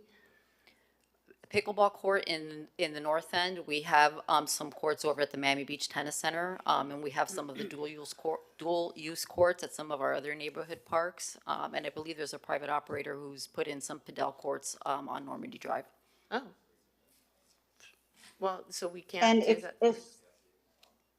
Go Oh, ahead, I'm sorry. Commissioner Brown. I was just going to add that we at commission yesterday or 2 days ago discussed that we would include some pickleball courts in the 72nd Street complex, the topmost floor of the parking structure that can be converted to parking as needed. Okay, sorry. No worries. And also just a reminder, we do hold fire on the 4th there, and any courts would kind of impede us activating that. As it pertains to the temporary art element of this item, staff followed up with the Village of Bal Harbor. What they do is that they partner with a commercial art gallery to let them use public space. We kind of looked at maybe partnering with one of our cultural anchors or institutions. We met with the Bass, with the Wilsonian. They did not have the capacity right now to partner on a potential temporary art installation at Alto Zomar. So we took it a little bit further. We reached out to FIU Miami Beach Urban Studios. They actually were very excited, very receptive. We had a really great conversation of how we can engage FIU sculpture department and have their students exhibit works on a temporary basis after each semester. This would potentially can happen starting fall, winter 2025. We would need to then obviously identify funding, which we could do through the fiscal year 26 budget process. Funding would be more to secure maybe transportational sculptures, any insurance or any costs, but that's what we would like to propose as far as adding any additional temporary elements of art in the park. Wonderful, thank you. So Commissioner Bott, what would you like to do with your item? Thank you. So one other thing we can explore possibly is that we have a world-class private gallery in North Beach on Normandy. And they were the talk of the town at Art Basel last year. One of the most photographed pieces was from the Jupiter Gallery. And this year, again, they had a tremendously robust program. I would suggest we might also want to reach out with that I can't even speak this morning, reach out to them to see if they might have any interest. I know also that the Fountainhead Residency did a collaboration with Bal Harbor in the past, and they always have young, emerging, local, in some case, artists, and they might be a good partner for us in this, as well as Oolite Arts. We miss them being on Lincoln Road. Maybe it's a way to bring them back to North Beach. So I would just encourage us to pursue those avenues as well. I would like to continue this to, I don't know how much time the team needs to present a definite plan of what's going to happen when. So maybe continue to February and see what needs, what's being proposed, and then figure out how to get it funded and get the process going, if that's amenable to my colleagues. That sounds fine. Stephanie, what is the date of the February meeting? Our February meeting right now, I believe it is tentatively for the 12th. Yes. So let's bring this back February 12th. Okay, thank you. Okay, item number 10. Item number 10 is discuss the implementation of a blue light safety and emergency communication system along the Beach Walk and Bay Walk. This item is sponsored by Vice Mayor Bott and co-sponsored by Commissioner Magazine. Commissioner Bott. So these are the devices that many of us may be familiar with from college campuses and other sort of campus-like institutions. They are standalone poles that have blue light and telecommunications facilities built into them. And I know that in many cases, everyone has a cell phone and can use it that way. But there are other times where you might be out for a run or for a bike ride and you don't have a cell phone with you, or it gets knocked away from you, or, you know, cell phones are not the cure to everything. I think this would do a lot to let everybody know that, you know, we've got a robust public safety program in place, more so than they might be thinking of, and provide yet another opportunity for people to get help immediately and be located. Sometimes you're not sure where you are on the beach walk because there isn't signage at every block, although we're fixing that, or you're between street endings and you're not quite sure which streets you're between. So I'll turn this over to my colleagues at the police department to talk about this a bit more. My vision is to do a pilot program up in North Beach, where there are long stretches of sort of uninhabited areas with the North Shore Open Space Park, a section in South Beach where the police department could determine there are the most calls for service, and then a section in Mid Beach where some of those blocks get long. But I'll turn it over to our colleagues at the police department. Hi. Good morning. Good morning, Madam Chair, Commissioners, and staff. Major Eric Garcia, Police Technical Services Division. So we conducted some initial research into call boxes. My understanding, and speaking with the fire chief, that they do operate some call boxes today, South Point Park, I believe. There are some maintenance issues that come up because they're out exposed to the elements. And there's also a concern regarding how frequently the testing needs to happen. Aside from that, we've found that there's a problem with false alarms on these call boxes. We're concerned that one article that we found from New York reported that up to 88% of the call box activations are false alarms. So obviously we're concerned about that. On the positive side, they obviously provide a sense of security and reassurance, potentially deter criminal activity, and provide immediate assistance, as Commissioner Bott said, for someone who does not have a cell phone or needs immediate assistance. Environmentally, we have to take into consideration a flashing beacon. That's one of the things that we may have some restrictions on based on our environmental issues with turtle season. So we have to look at any potential issues that we may have with that. The memo includes some options that we have discovered. There's freestanding options, there's wall mount, there's surface mount, there's pedestal mount options. There's different types of accessories that can be added to call boxes, including not only the beacon lights, but also handsets, cameras, and we actually found one that includes a defibrillator. So all of these are things that we have to, that are for your consideration. There's concerns about power, how we would power these. They can be powered through 3 different methods that we've discovered. Normal, 110 volt. They can be powered by solar panels, and they can be powered by power over Ethernet.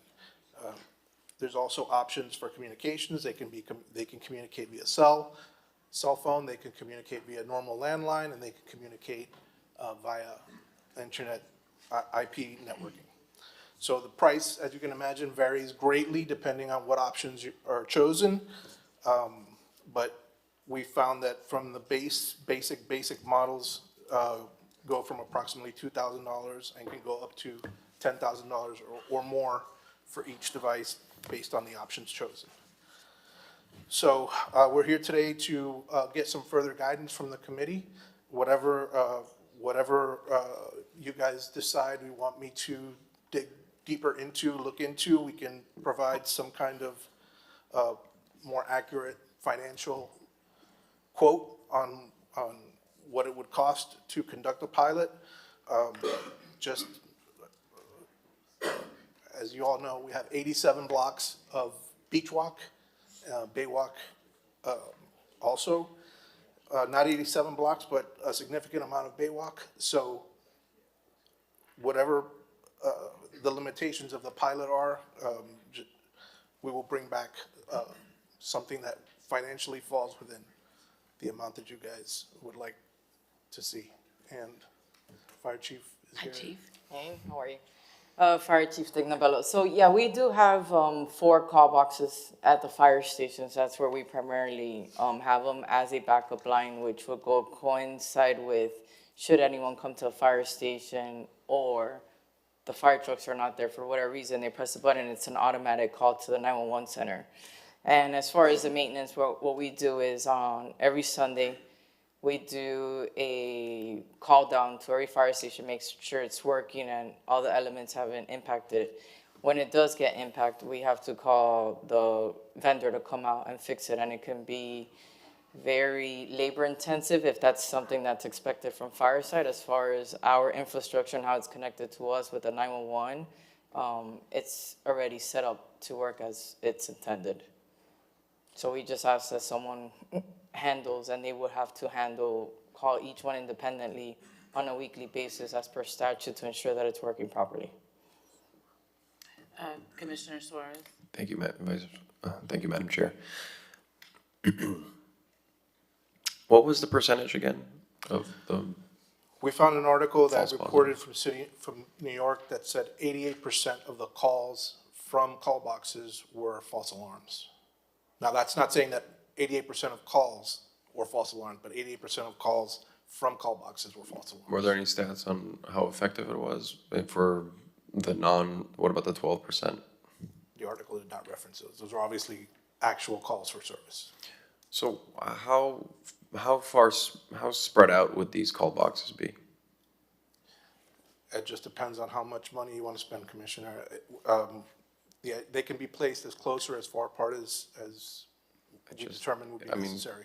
Some of my thoughts are, and by the way, do we have cameras police cameras on the boardwalk? Yes.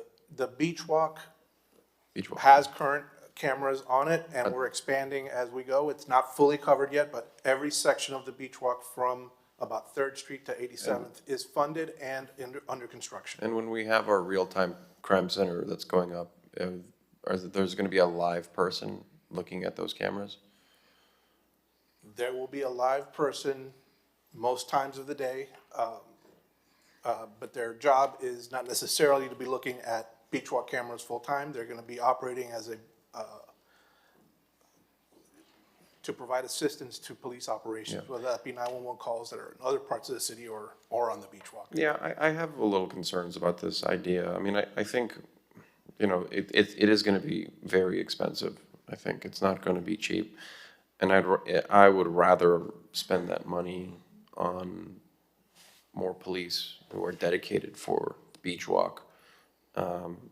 And, they patrol on bicycles, for example, up and down the beach walk. I think that'd be a lot more proactive than a call box that has, a lot of 88% false positives. I'd rather have an actual officer with a firearm next to him, God forbid he needs to use it, than having a box every block away.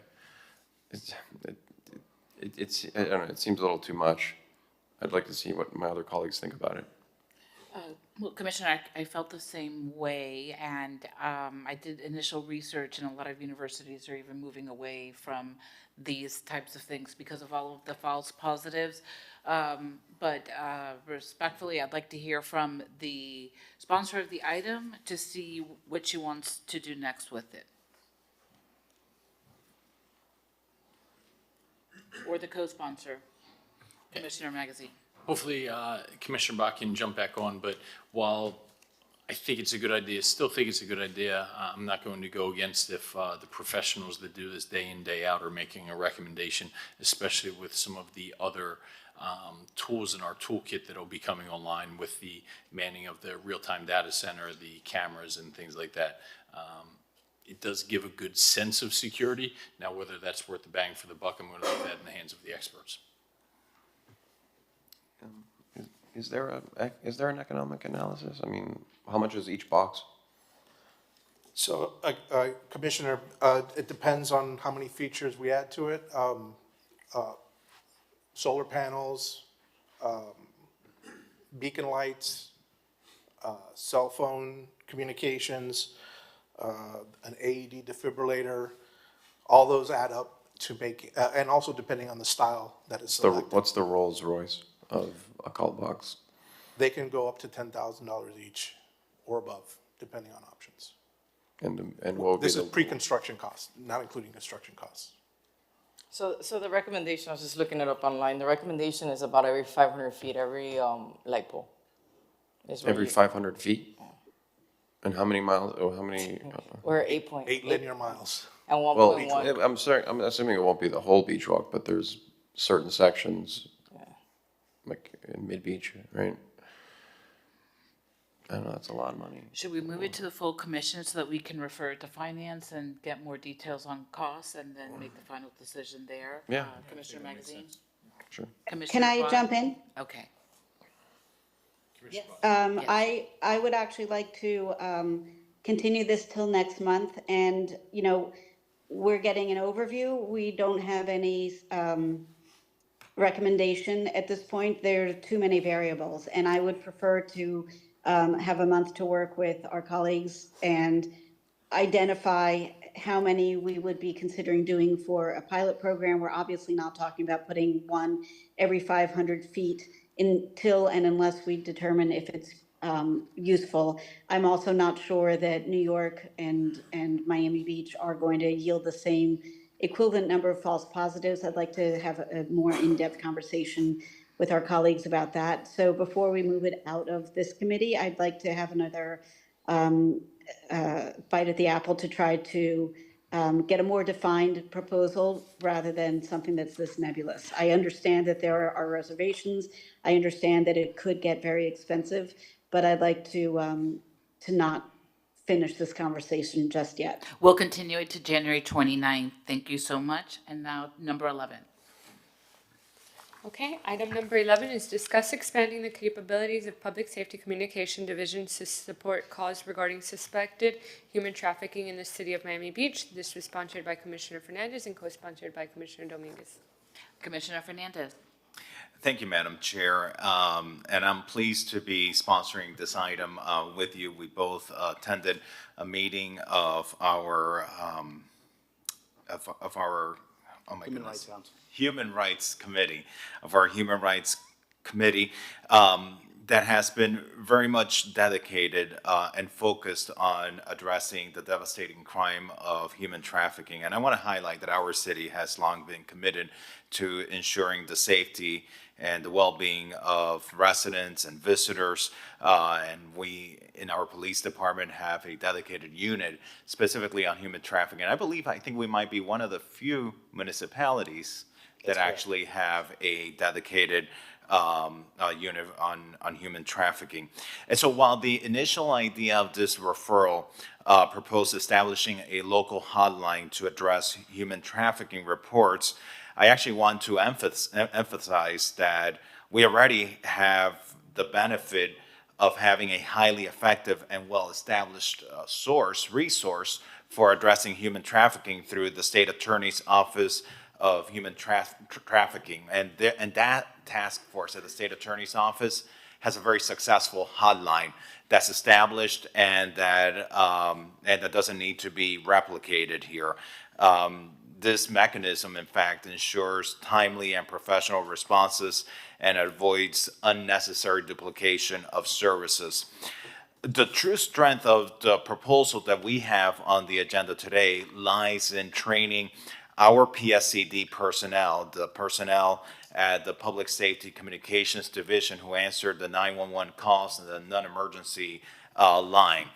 And by equipping this staff with skills to recognize signs of human trafficking during calls, we can enhance the safety, improve response time, and early detection of human trafficking. Not everyone might have the phone number to the state attorney's office, but everyone knows 911.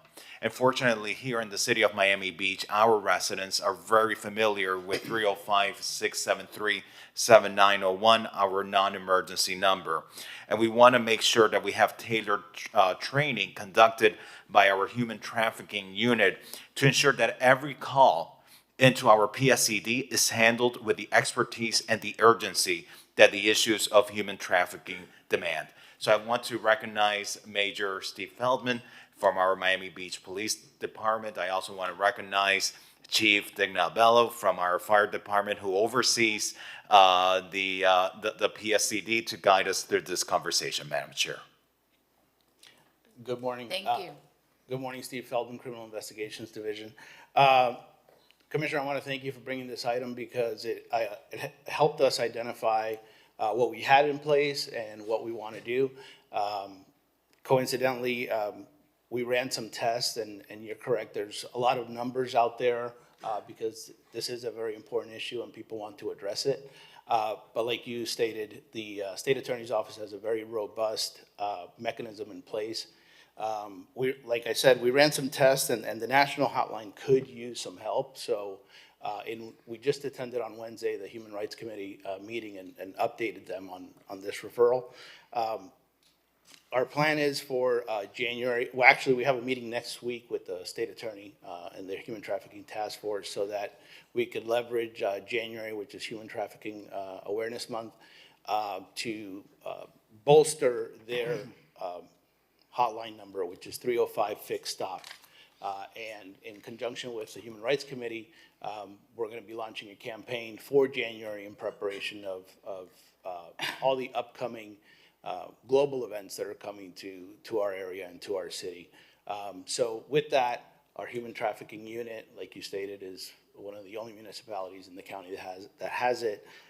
We will be training our PSCD personnel and conducting more training to our officers to be able to combat this issue in the city. And how often will our PSCD personnel be trained on this? Is this a one-time training? Does this need to be a recurring training? Just if you could expand a little bit more on that. With the human trafficking unit and with the help of the Human Rights Committee, we are developing a lesson plan to be able to provide to our existing PSCD personnel, but we're going to work on a training schedule to highlight it. At least we'll come up with a schedule, at least an annual training, and specifically during times that we know we're a global destination. For example, Club World Cup is coming. F1 every year comes for the next 7 years left for now. And then FIFA World Cup, which we do expect to have a lot of people coming into the city. Okay, great. And so that's great. That was the intended purpose of this item. And again, I want to publicly recognize our state attorney, Catherine Fernandez-Rondel. Addressing the issues of human trafficking has truly been a hallmark of her public service here in Miami-Dade County. And so there's no need to duplicate what she's already established under her jurisdiction, but certainly the training so that those who do contact 911 or those who contact PSCD through the non-emergency number can receive the same type or at least a certain level of expertise from the person that's answering the call. Would you be able to issue us an LTC once these trainings have taken place?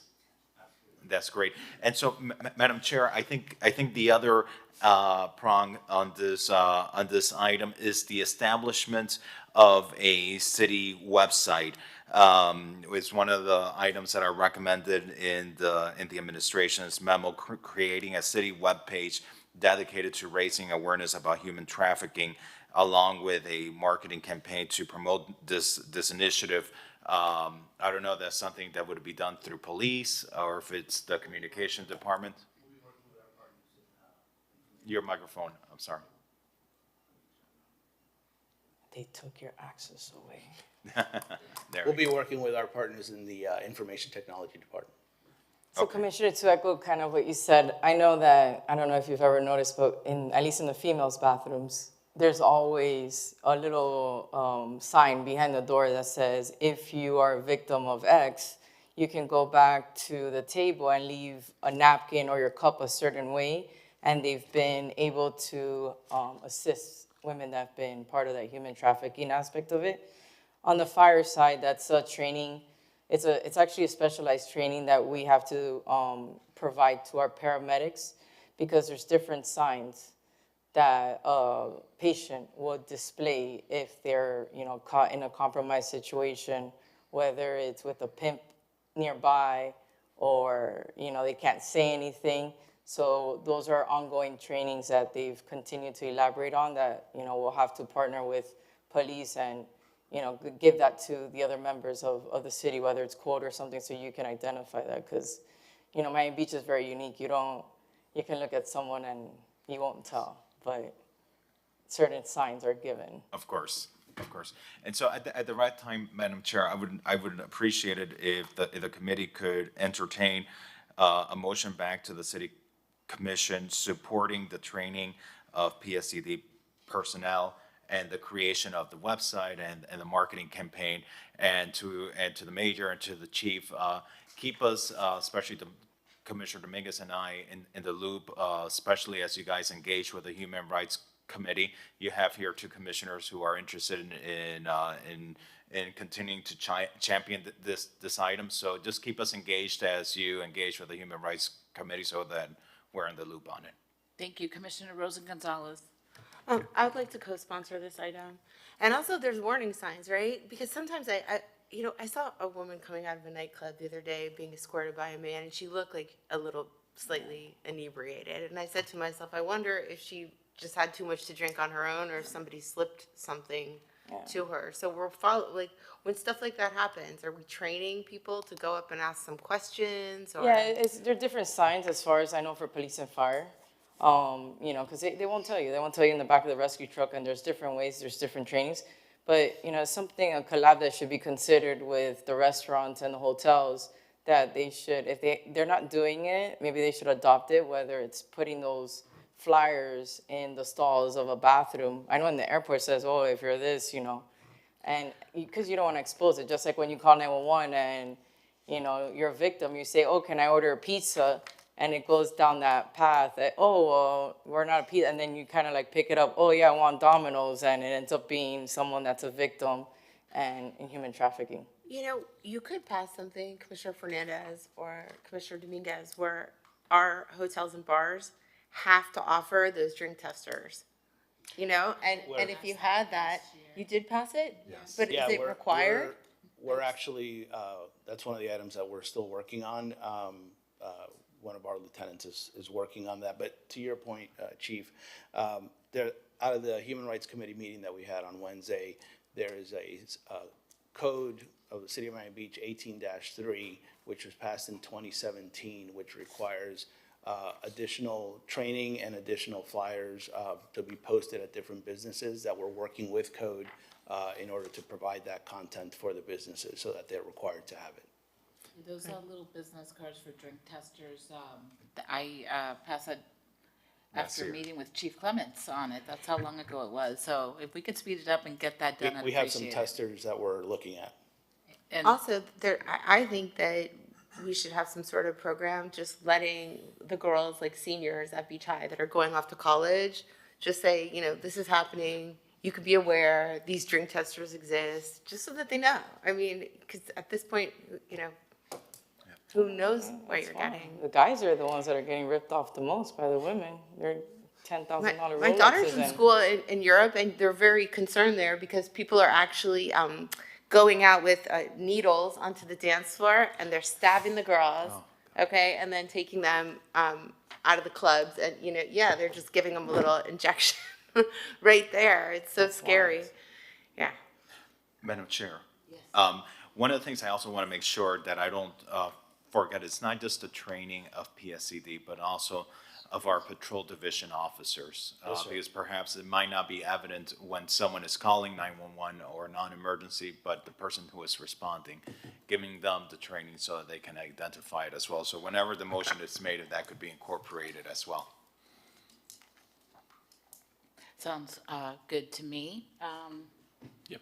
Madam Chair, if I could just for one moment, want to thank the sponsor for highlighting this, all the committee members for supporting this, but our first responders. I think in recent months, we've seen front and center here in Miami Beach through a number of different incidents that human trafficking can take the form of many different things, whether it be drinks out in nightclubs for an unsuspecting man or woman, or people of tremendous power and prestige using their influence and positions of power to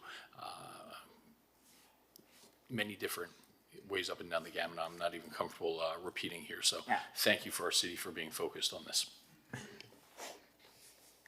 Wonderful. Thank you so much. So is there going to be a motion, because I can't make a motion to support the training of PSCD and the patrol division officers on signs to identify human trafficking, a motion to incorporate the establishment of the city webpage dedicated to human trafficking, and the dedicated marketing campaign to publicize the initiatives. Yeah, so she's moving it. All in favor? Aye. Okay. Perfect. Thank you, colleagues. Thank you, Commissioner. Item number 14. Item number 14 is discuss traffic calming measures on Meridian Avenue between 42nd Street and 47th Street, including the identifying appropriate areas where these area measures will be implemented. This was sponsored by Commissioner Fernandez and co-sponsored by Commissioner Magazine. Okay, Commissioner Fernandez. Thank you, Madam Chair. And a few months ago, I met with neighbors from this area who requested that we explore the installation of rubberized speed cushions on Meridian Avenue between 42nd and 47th Street to reduce the speed of vehicular traffic and to increase road safety in the advance of the installation of permanent speed tables. So I see we have O'Neill here from our transportation department, and I'd like to recognize him to walk us through this item. Good afternoon. Thank you, Mr. Chair. Commissioner Fernandez, Madam Chair, board members. O'Neill Rodriguez, Assistant Director with the Transportation and Mobility Department. As the Commissioner mentioned, a few years back, the city conducted a traffic calming study in the Nautilus neighborhood that identified different streets where traffic calming was warranted. One of those streets that were identified was Meridian Avenue from 41st Street to 47th Street. Unfortunately, at the time of the construction or the implementation of the traffic study, the property owners that were adjacent to the proposed speed tables were not supportive of them, which is why those speed tables were not implemented. Now, what we're looking at this time is reaching out again to those property owners that were identified. We went back and looked at, reanalyzed the traffic study that was done, and we came up with 3 potential locations where we can be installing the speed tables. We're talking about the speed tables. So what the administration is recommending is proceeding with temporary devices, rubberized speed cushions, in advance of the permanent speed tables. And that way, we can go back to the potential affected property owners, re-engage them, and see if there is support a second time for these proposed devices, and see where we stand. And then that way we can come back and provide you that feedback and find a path forward for the implementation of the devices. Thank you, O'Neill. So currently, the speed limit in this area of Meridian Avenue is 25 miles per hour. Is that correct? That is correct. Okay. Is there an identified speeding issue? The traffic study at the time did identify speeding along Meridian Avenue. Okay, and the traffic study then identified that as a result of the speeding, these were the locations that we needed in order to improve safety. That is correct. Okay. I'm happy for us to be reaching out again, but I'll just put it out there, you know, if something is for safety, safety takes precedence above everything else. And if there is speeding in areas that are very pedestrian in nature, where you have kids walking to school or cycling and other pedestrian activity, I think, you know, that takes precedence.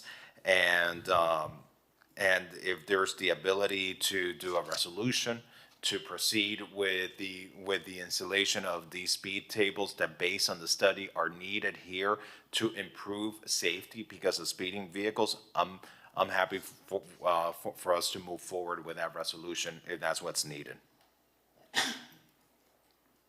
So, as part of, as you mentioned, Commissioner, as part of the traffic calming process, in order to install a device in front of a property, we need concurrence. However, on DTPW, it does allow, if there is no concurrence or from the affected property owner, a resolution can be passed by the City Commission in lieu of the opposition.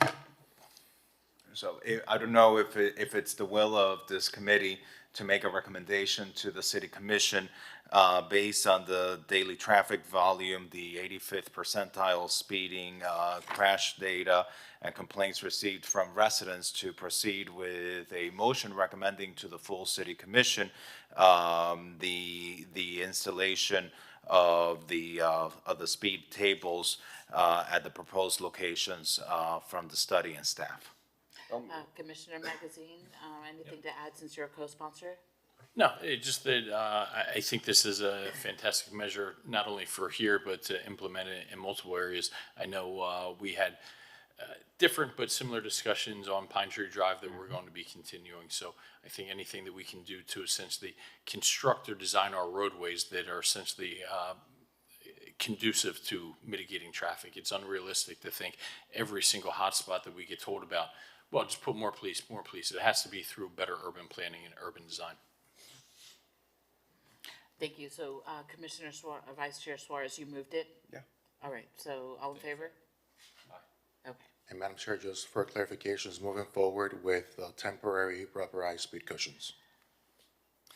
Right, because, and as opposed to the permanent ones. Permanent ones, yes. Because the permanent ones are, what's going on with the permanent ones? The cost is a factor. It's much higher, It's so, much higher, yes. so as we seek funding for the future, we can proceed with the rubberized installation. Do we own those already, or are those going to come at a cost? There would be a cost associated with them. One speed cushion, so every location requires two, one for each lane, so that's approximately $22,000 per location. So we're talking about 3 locations, so that would be $66,000 plus the cost for design. That could be roughly between $12,000 to $15,000. Okay, all right. And this is what staff has recommended? This is what we're recommending, yes. Okay, all right. And this is what staff recommends? Thank you. Then I support that. Okay, now we'll go to the last item, number 18. Last item, number 18, is discuss analysis and removal of all place signage and road objects that are superfluous, potentially, such as digital traffic measure boards, cones, barricades, and other road signage. This was sponsored by Commissioner Magazine and co-sponsored by Commissioner Dominguez and Vice Mayor Ball. Commissioner Magazine. Thank you for this, Madam Chair. It's a timely item. It always is. I just think we need to take better pride in how our city looks, how we present ourselves. And one place that just screamingly stands out to me is in our roadways. Right here at the end of Art Basel, just driving up and down 17th Street, I think we have about 3 or 4 different of the digital billboards or tables and things like that. I guess without going street by street by street, who is in charge of keeping notice of the inventory of where things are, what they're for? I brought up on West Avenue A digital speed board that nobody knew whose department it was out there for years. For years, right? We're concerned about the aesthetics of our city, how our city looks, and we just live in a constant state of purgatory, right? And my thought was that that was actually put there because on West Avenue, we have a roadway with 5 lanes of traffic. It's ridiculous, right? And what people do is you're driving 25 or 30 miles an hour down West Avenue, and they just pass you on the turn lane. Why do we have turn lanes on West? I don't want. We'll get further into that, but we use oftentimes, I think, some of this signage as a stopgap measure to sit there and actually provide barriers to our traffic and things like that. So if you could just talk about like what the programming and the plan is and who manages this. There are signs out there for Art Basel. I said, last week I go, I'll take a bet how many years that'll be out there. It's just turned sideways. So turn it over to you. Who's managing that? How does the inventory of this go? Who decides where they go? More importantly, who decides when and where they're removed from? And maybe if you can just give us an overview of who's keeping track of this and how we can do a better job, because this is very important to the aesthetics of our city. Well, good afternoon. Juanito Rodriguez with the Transportation and Mobility Department. I can speak on the variable message boards that you referenced, Commissioner, on 17th Street. That was part of the plan that was deployed during Art Week. We currently have throughout the city at strategic locations, we have approximately 27 variable message boards that some of them have even cameras, temporary cameras, where we can observe the traffic conditions that we have in our city.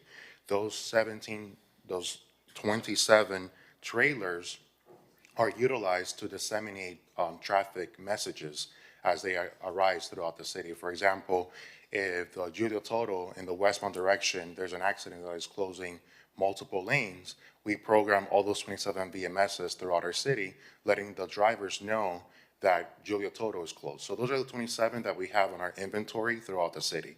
Now, as part of the transportation plan that was put in place during Art Week, we added additional VMSs for that, specifically in the convention center campus, to some of them to find parking availability, also letting people know, for example, Convention Center Drive, the west side was 2 lanes, converted to a 2 lane. So letting them know more messages tailored to the event that was taking place. Those, we do have the inventory, those temporary that were brought in for Art Week. My understanding is that they have already been removed from our city. Now, there's some that are also installed right now on 17th Street in the westbound direction, but that is part of the closures that are currently in place, for example, West Avenue. So some of those VMSs do need to stay because they're part of the overall MOT that is throughout our city. Understand, and without going board by board through 27 of those, I ask and I urge that we can do a better job and have a justification for every single one. I don't want to keep going back to this example on West Avenue, but it was there for years and years, and it was for no other reason, no reason, right? It wasn't to display messages, it wasn't for a changing traffic pattern. That portion of West Avenue had already been done. They are aesthetically very unpleasing to the eye, and while I understand the need for some, I don't want to get into a habit, and it seems as if we have support for that, for just having these out there in purgatory for no specific rhyme or reason. If they are very important and needed because they're alerting of construction ahead. But I saw one, I don't know if we managed this, on the MacArthur Causeway saying Miami Beach ahead. Okay, yeah, I think if you're heading over the causeway eastbound towards Miami Beach, you know that. And if not, you don't need a digital message board because every single sign already indicates that.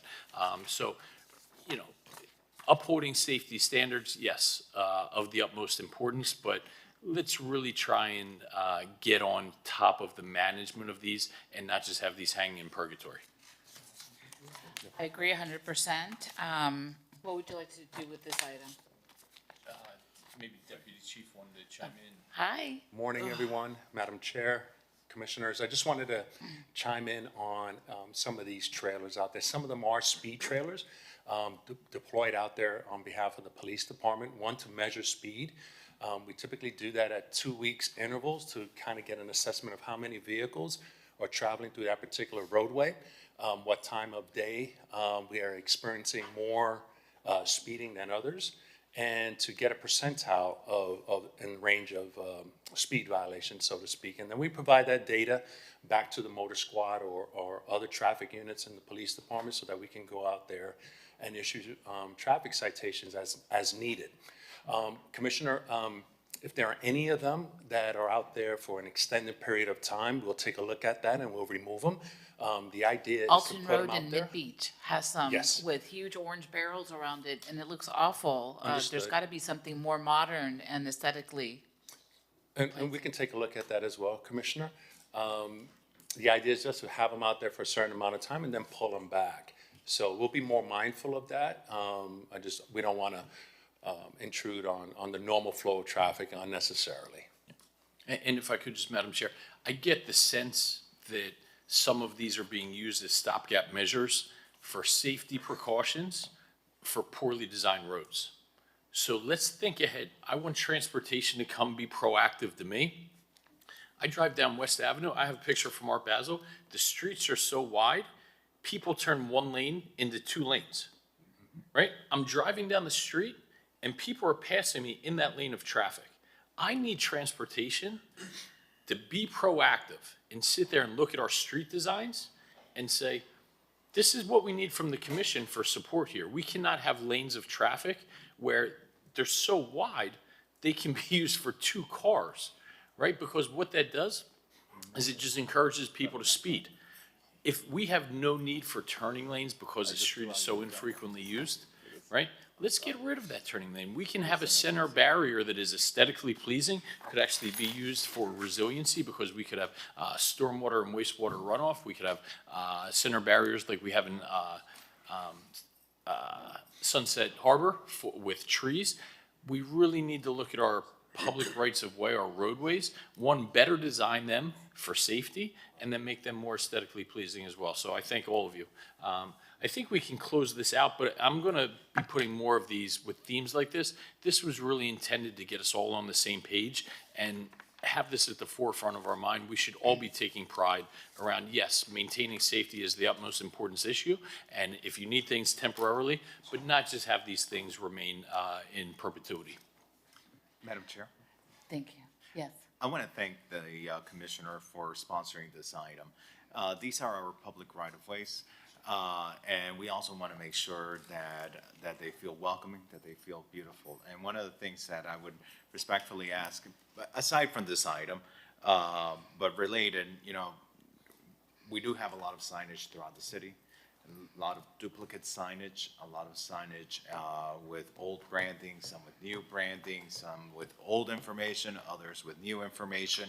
And I know that there's a lot of good work and hard work being done by our communications and marketing department to update those. It'd be great to get an LTC at some point as to where we are with the update of that signage, because I know that that's been an ongoing effort, but because of the massive amount of signage we have put out there over the years, some of them are regulatory in nature and are needed regulatorily, but others have been legislated from the governing body up here, and they're just out of date, and they're working hard to fix that. So I'd love an LTC at some point on that. Thank you all. Thank you.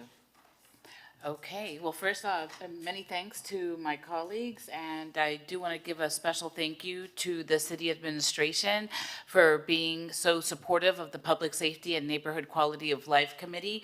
This is the last meeting of the year, and look forward to seeing you in January. And I want to thank the city for all of your hard work in presenting throughout the year for the committee. Madam Chair, I want to commend you, because you inherited a very large docket of items.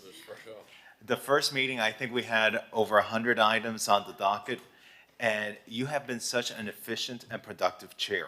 of the Public Safety and Neighborhoods Quality of Life Committee. And as the name of the committee says itself, this is the work that most directly impacts our residents' quality of life and their safety. And you've helped advance that agenda. And so I just wanted to publicly commend you and thank you and the committee for the efficient work you all have done over the past year. Thank you. Thank you very much. And thank all of you that are here on the Davis. I really appreciate your support and see you January 29th for the Public Safety's first meeting of the year. Thank you, everybody.